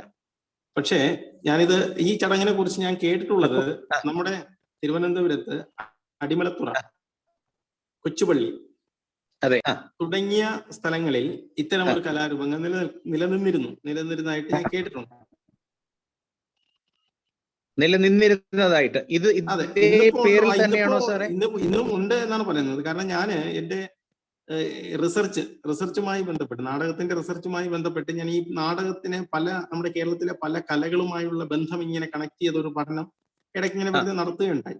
അപ്പൊ അങ്ങനെ ഞാനിങ്ങനെ നടത്തി അതിന്റെ ഭാഗമായിട്ട് ഇങ്ങനെ ഈ തീരദേശവുമായി ബന്ധപ്പെട്ട് അവരുടെ കലകളിൽ ഏതെങ്കിലും നാടകത്തിന്റെ ഉൽപ്പത്തി കണ്ടെത്താൻ കഴിയുമോ എന്നുള്ളൊരു പഠനം നടത്തി. അങ്ങനെ ഞാൻ അവിടുത്തെ ഒരു ഇച്ചിരി പഴമക്കാരായി സംസാരിച്ചപ്പോൾ അവർ പറഞ്ഞത് അങ്ങനെ പ്രത്യേകിച്ച് കലാരൂപങ്ങളില്ല. സാർ ഈ പറഞ്ഞ ഇങ്ങനെ ഇതൊരു പ്രധാനപ്പെട്ട കലാരൂപമായി അവരുടെ ഇടയിൽ ഇപ്പോഴങ്ങനെ ഈ പുതിയ തലമുറക്കാർ അതൊന്നും ചെയ്യാറില്ല. പക്ഷെ കഴിഞ്ഞ തലമുറയിലുള്ളവരും അല്ലെങ്കിൽ ഈ പറഞ്ഞ അദ്ദേഹത്തിന് ഒരു 60 വയസ്സൊക്കെ പ്രായം ഉണ്ടായിരുന്നു. ഒരു സ്കൂൾ അധ്യാപകനാണ്. അപ്പൊ അങ്ങനെയുള്ള ഒരു പരിചയത്തിലാണ് ഞാൻ. അപ്പൊ അദ്ദേഹം എന്നോട് ഇങ്ങനെ ഈ സാറ് പറഞ്ഞ ഇങ്ങനെ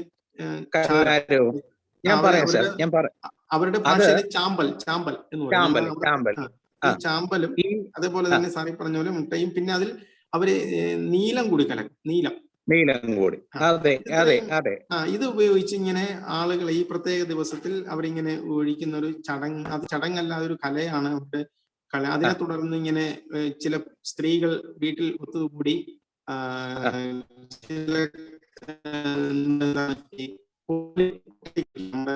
അങ്ങനെയൊക്കെയുള്ള സാറേ വ്യക്തമാകുന്നില്ലല്ലോ സാറേ. ആവശ്യത്തിൽ നിന്ന് ഞാൻ പറഞ്ഞതാണ് സാറേ, ചോദിച്ചതാണ്. മറുപടി പറയാം സാർ. ഇത് പറയുന്നത് കേൾക്കുന്നുണ്ടോ? ഹലോ, ഓക്കെ, ഞാൻ പറയാം സാർ. ഇത് ചെഞ്ചോൺ തിരുനാൾ എന്നാണ് ഈ കലാരൂപത്തിന്റെ പേര്. ഇത് കൃത്യമായും ഇരവിപുരത്തെ സെയിന്റ് ജോൺ ചേർച്ചുമായിട്ട് ബന്ധപ്പെട്ട് തന്നെയാണ് ഇത് ഉണ്ടായിട്ടുള്ളത്. ഒരുപക്ഷെ ഇരവിപുരത്ത് നിന്ന് അടിമലത്തുറയിലേക്ക് താമസം മാറ്റിയ ആൾക്കാരുടെ അനന്തരഗാമികളിൽ നിന്നാവാം ഈ ഒരു കലാരൂപം അവിടെ ഉണ്ടായി എന്നത്. അതായിരിക്കാം അതിന്റെ ഒരു യാഥാർത്ഥ്യം. കാരണം ഇരവിപുരം സെയിന്റ് ജോൺസ് ചർച്ചുമായിട്ട് ബന്ധപ്പെട്ടാണ് സെയിന്റ് ജോൺ തിരുനാളാണ് ഇതേ ഐതിഹ്യത്തിന്റെ പിൻബലത്തിൽ പിന്നീട് ചെഞ്ചോൺ തിരുനാളായിട്ട് മാറിയത്. രണ്ടാമത്തേത് വെൻട്രൂസ് എന്ന് പറയുന്ന ചടങ്ങും തീർച്ചയായിട്ടും എനിക്ക് തോന്നുന്നത് കൊല്ലത്തിന്റെ ചടങ്ങ് തന്നെ ആയിരിക്കണം. കാരണം തുലുക്കൻ പടയുടെ ആക്രമണവും പോർച്ചുഗീസുകാരുടെ ചരിത്രവുമായിട്ട് ബന്ധപ്പെട്ട് കൊല്ലത്തിന്റെ ഏടുകളെ പരാമർശിക്കുന്ന ചില ഐതിഹ്യങ്ങൾ, പ്രത്യേകിച്ച് വാടി, മൂതാക്കര തുടങ്ങിയ പ്രദേശങ്ങളെ പരാമർശിക്കുന്ന ചില പാട്ടുകൾ. ഒരു ഉദാഹരണം പറഞ്ഞാല്, ഞാൻ സമയമില്ലാഞ്ഞുകൊണ്ടത് പറയാഞ്ഞതാണ്. ചഞ്ചുവച്ചാരു വാറാരി നടനടയോ മഴ പൊടിയുന്നേ, കൊടകൊടയോ മഴ പൊടിയുന്നേ, ചഞ്ചുവക്കിളവൻ വാരാണ്ടി മദ്ദളമെല്ലാം തവിടുപൊടിയെ. ഇത് വ്യക്തമായിട്ട് ഇരവിപുരം സെയിന്റ് ജോൺസ് പള്ളിയിലെ സെയിന്റ് ജോണിനെ പ്രതിപാദിക്കുന്നതാണ് എന്നൊരു വിശ്വാസം തന്നെ ഉണ്ട്. ഇരവിപുരത്തെ പള്ളിയുടെ പേരും സെയിന്റ് ജോൺസ് ചർച്ച് എന്നാണ് എനിക്ക് തോന്നുന്നത്. ഇരവിപുരത്തെ സെയിന്റ് ജോണിൽ നിന്നാണ് ഇത് ആരംഭിക്കുന്നത്. ഒരുപക്ഷെ അവിടെ നിന്നാവാം അത് അടിമലത്തുറയിലേക്ക് പോയത്. രണ്ടാമത്തത് വാടി, മൂതാക്കര, കുളച്ചൽ തുടങ്ങിയ പ്രദേശങ്ങളുടെ പേരുകൾ തന്നെ ഈ വെൻട്രോസുമായിട്ട് ബന്ധപ്പെട്ട ചടങ്ങുകളിൽ പാടി കേൾക്കുന്നുണ്ട്. ആ പാട്ട് എൻ്റെ കയ്യിലുണ്ട്. വേണമെങ്കിൽ ഞാൻ സാറിന് അത് പിന്നീട് തരാവുന്നതാണ്. അതുകൊണ്ട് തന്നെ ഇത് കൊല്ലം തീരദേശത്തിന്റെ സവിശേഷമായ ഒരു ചടങ്ങ് എന്ന നിലയിൽ തന്നെയാണ് പഠിക്കപ്പെട്ടിട്ടുള്ളത്. കേൾക്കാമോ സാറേ? കേൾക്കാമോ? കേൾക്കാം സാർ. ഷെല്ലി സാറേ, പറഞ്ഞോളൂ ടീച്ചറെ. സാറേ, ഞാൻ പെട്രീഷ്യ. സാറേ, ഈ വെൻട്രോസ് എന്ന ചടങ്ങ് ഈ നമ്മുടെ ഈ തങ്കശ്ശേരി ഭാഗത്ത് ആംഗ്ലോ ഇന്ത്യൻ വിഭാഗത്തിൽപ്പെടുന്നവരുണ്ടല്ലോ, അവരുടേതാണോ? അവർക്ക് വേണ്ടി പ്രത്യേകമായ എന്തോ കലാരൂപം ഉണ്ടല്ലോ സാറേ, അത് വെൻട്രോസ് അതിൽപ്പെടുന്നതല്ലല്ലോ, ആണോ? വെൻട്രോസിലെ തങ്കശ്ശേരിയിൽ ആംഗ്ലോ ഇന്ത്യൻസ് മാത്രമുള്ളതല്ല ടീച്ചറെ ഇത്. നമ്മൾക്ക് കൊല്ലത്ത് ഇപ്പൊ ആംഗ്ലോ ഇന്ത്യൻസിന്റെ സ്വാധീനമുള്ള തങ്കശ്ശേരി മേഖലയിൽ മാത്രമാണല്ലോ. ഇത് ഇരവിപുരം മുതൽ ഇങ്ങോട്ടുള്ള എല്ലാ തീരപ്രദേശത്തും വെൻട്രോസ് എന്ന ചടങ്ങ് ഉണ്ട്. അത് ഒരിക്കലും ഒരു പ്രത്യേക വിഭാഗവുമായിട്ട് ബന്ധപ്പെട്ടതാണെന്ന് തോന്നുന്നില്ല. കാരണം ഈ നമ്മുടെ ബൈബിളിൽ പറഞ്ഞിരിക്കുന്ന പോലെ നിങ്ങൾ ചാരം പൂശി ചാക്കുടുത്ത് ഉപവസിക്കുവിൻ എന്ന് പറയുന്ന ആ ഒരു ഭാഗവുമായിട്ട് ബന്ധപ്പെടുത്തിയാണ്. പിന്നെ പോർട്ടുഗീസ് സംസ്കൃതി, അതുകൊണ്ടാണ് ഞാൻ സുധീഷ് സാറിനോട് പറഞ്ഞത് ഇത് കൊല്ലത്തെ പോർട്ടുഗീസ് അധിനിവേശവുമായിട്ട് ബന്ധപ്പെട്ട ഒരു ചടങ്ങാണെന്ന് ഉറപ്പിച്ചു പറയാനുള്ള ഒരു കാരണം, ഈ നമ്മള് തലയിൽ മുട്ട പൊട്ടിച്ചൊഴിക്കുകയോ ചാരം പൂശുകയോ ചെയ്യുന്നത് സുഹൃത്തുക്കളാണെന്ന് പറഞ്ഞെങ്കിലും ആ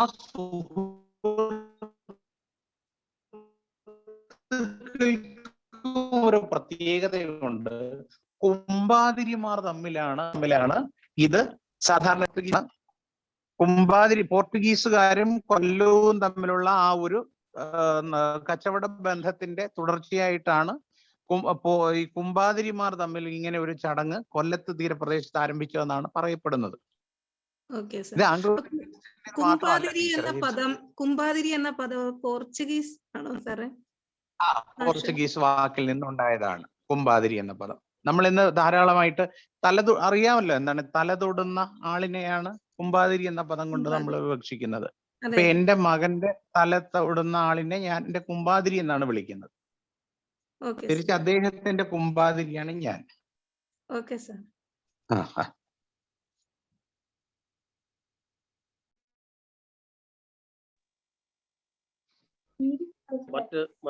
മറ്റ് സംശയങ്ങളൊന്നും ഇല്ല എന്ന ധാരണയിൽ അവസാനിപ്പിക്കട്ടെ. സാർ, എന്റെ സംശയം ഒരു സംശയമാണ് അത്. കൊല്ലത്തിന്റെ തീരദേശത്തുണ്ടായിരുന്ന സംസ്കാരം എന്നാണല്ലോ സാർ പറഞ്ഞിരുന്നത്. അപ്പൊ അത് കടൽ തീരം മാത്രമല്ലല്ലോ കൊല്ലത്തിന്റെ തീരദേശത്തിൽ ഉൾപ്പെടുക. ഇപ്പൊ കേരളത്തിലെ രണ്ടാമത്തെ വലിയ കായലായ അഷ്ടമുടി കായലും കേരളത്തിലെ ഏക ശുദ്ധജല തടാകമായ ശാസ്താംകോട്ട കായലും നമ്മുടെ കൊല്ലം ജില്ലയിലാണുള്ളത്. അപ്പോ ഈ തീരപ്രദേശങ്ങളിലും ഇത്തരം ചടങ്ങുകൾ നിലനിന്നിരുന്നുവോ? ഇല്ല, കൊല്ലത്തിന്റെ കടൽ തീരത്ത് മാത്രമാണ് ഈ ചടങ്ങുള്ളത്. നമ്മുടെ കായലോരവുമായി ബന്ധപ്പെട്ട് ഇത്തരത്തിലുള്ള ഒരു ചടങ്ങ് എവിടെയും നടന്നതായിട്ട് കേട്ടിട്ടില്ല. തീരദേശം എന്ന് വിവക്ഷിച്ചത് കടലോരം മാത്രമാണ്, കായലല്ല. Okay sir. ഓക്കെ.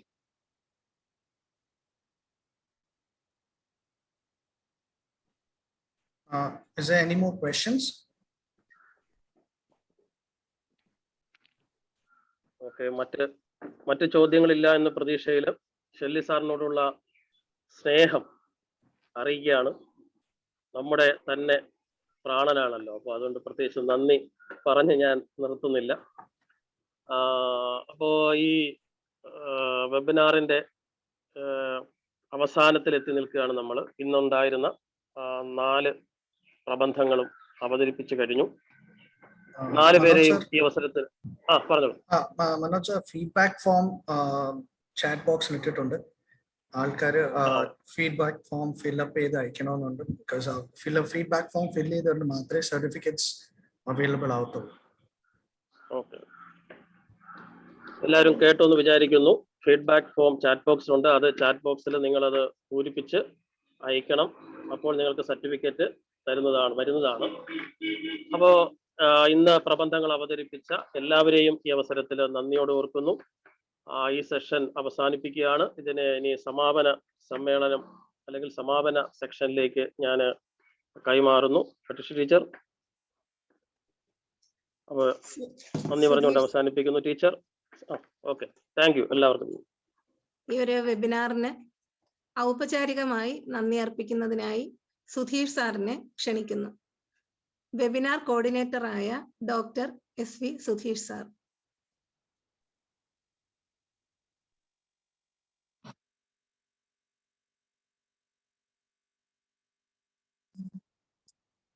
എല്ലാവർക്കും നമസ്കാരം.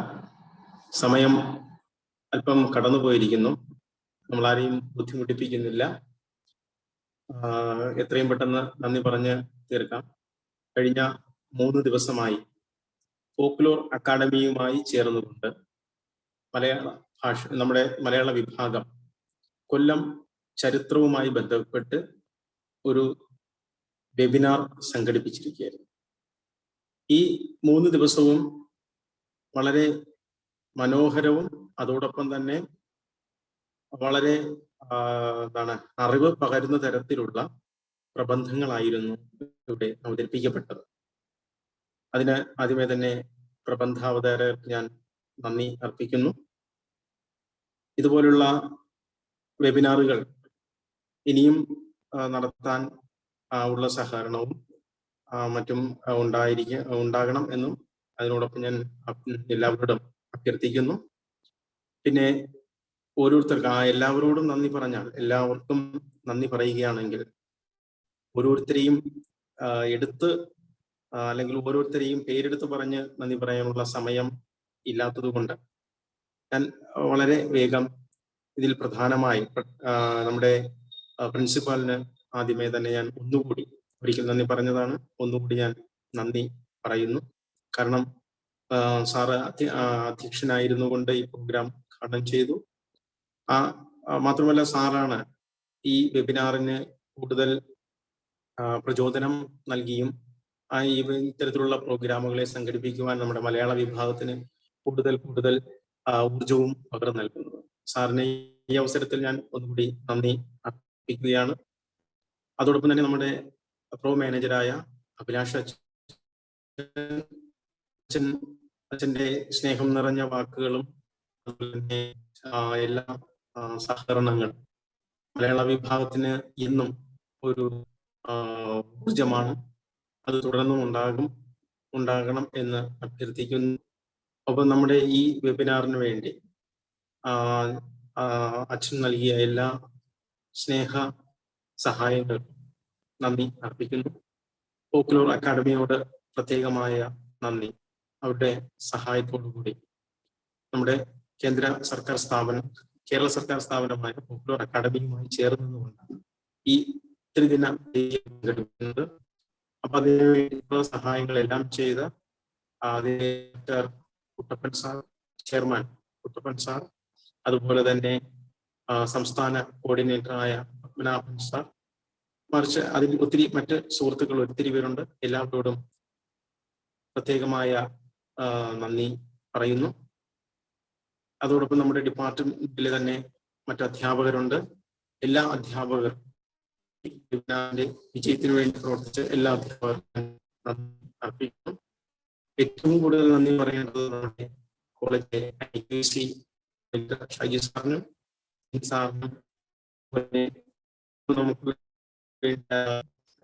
നമ്മളോടൊപ്പം നിൽക്കുന്ന സാർ ആണ് പറയുന്നത്. കാരണം ഇതൊന്നും സിജിൻ സാറും നിബിൻ സാറും ഒത്തിരി കഷ്ടപ്പെട്ടു. കാരണം അവസാന ഘട്ടത്തിൽ ആർക്കും കയറാൻ പറ്റാത്ത ഒരു സമയമായിരുന്നു. നമ്മളെല്ലാവരും മാറി പലയിടങ്ങളിൽ നിന്നും നമ്മളെ വിളിച്ചുകൊണ്ടിരിക്കുന്നു. നമ്മൾ ആ ഒരു സ്പീഡിൽ നിബിൻ സാറിനെയും ഷിജിൻ സാറിനെയും ഷൈജി സാറിനെയും ഒക്കെ മാറി വിളിക്കുകയാണ്.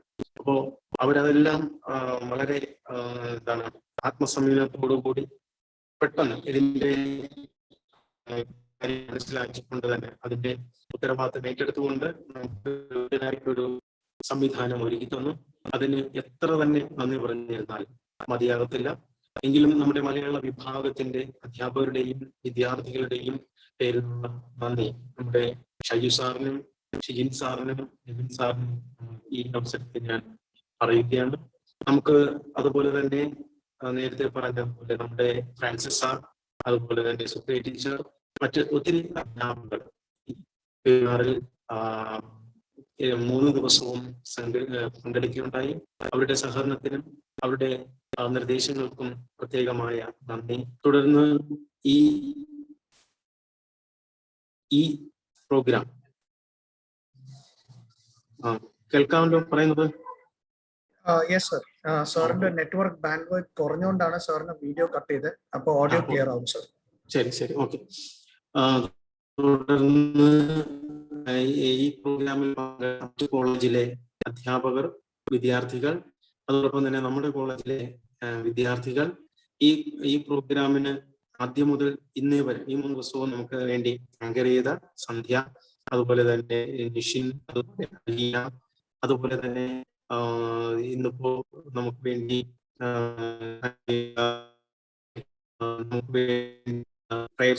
പാടിയ ഓർലിൻ നിറഞ്ഞ ഭാഷ ഹൃദയം വളരെ സ്നേഹത്തോടു കൂടി ഞാൻ അവർക്ക് നന്ദി അർപ്പിക്കുകയാണ്. ഒപ്പം നമ്മുടെ വകുപ്പ് അധ്യക്ഷയായ പ്രതീക്ഷ ടീച്ചറിന് ഒന്നുകൂടി നന്ദി അറിയിക്കുന്നു. ടീച്ചറിന്റെ ഉത്തരവാദിത്വവും അതുപോലെ തന്നെ ആ ടീച്ചറിന്റെ ഏത് കാര്യങ്ങളും ചെയ്തു തീർക്കാനുള്ള ആ മനസ്സിനും പ്രത്യേകമായ നന്ദി.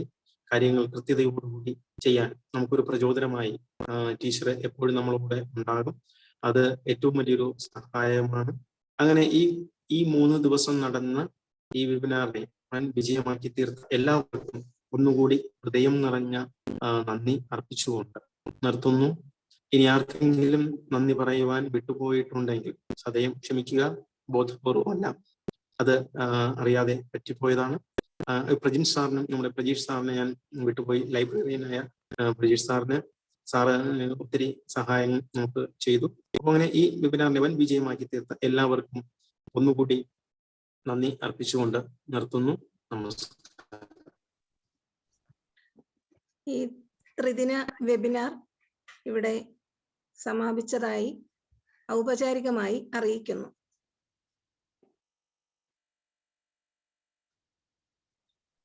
Thank you.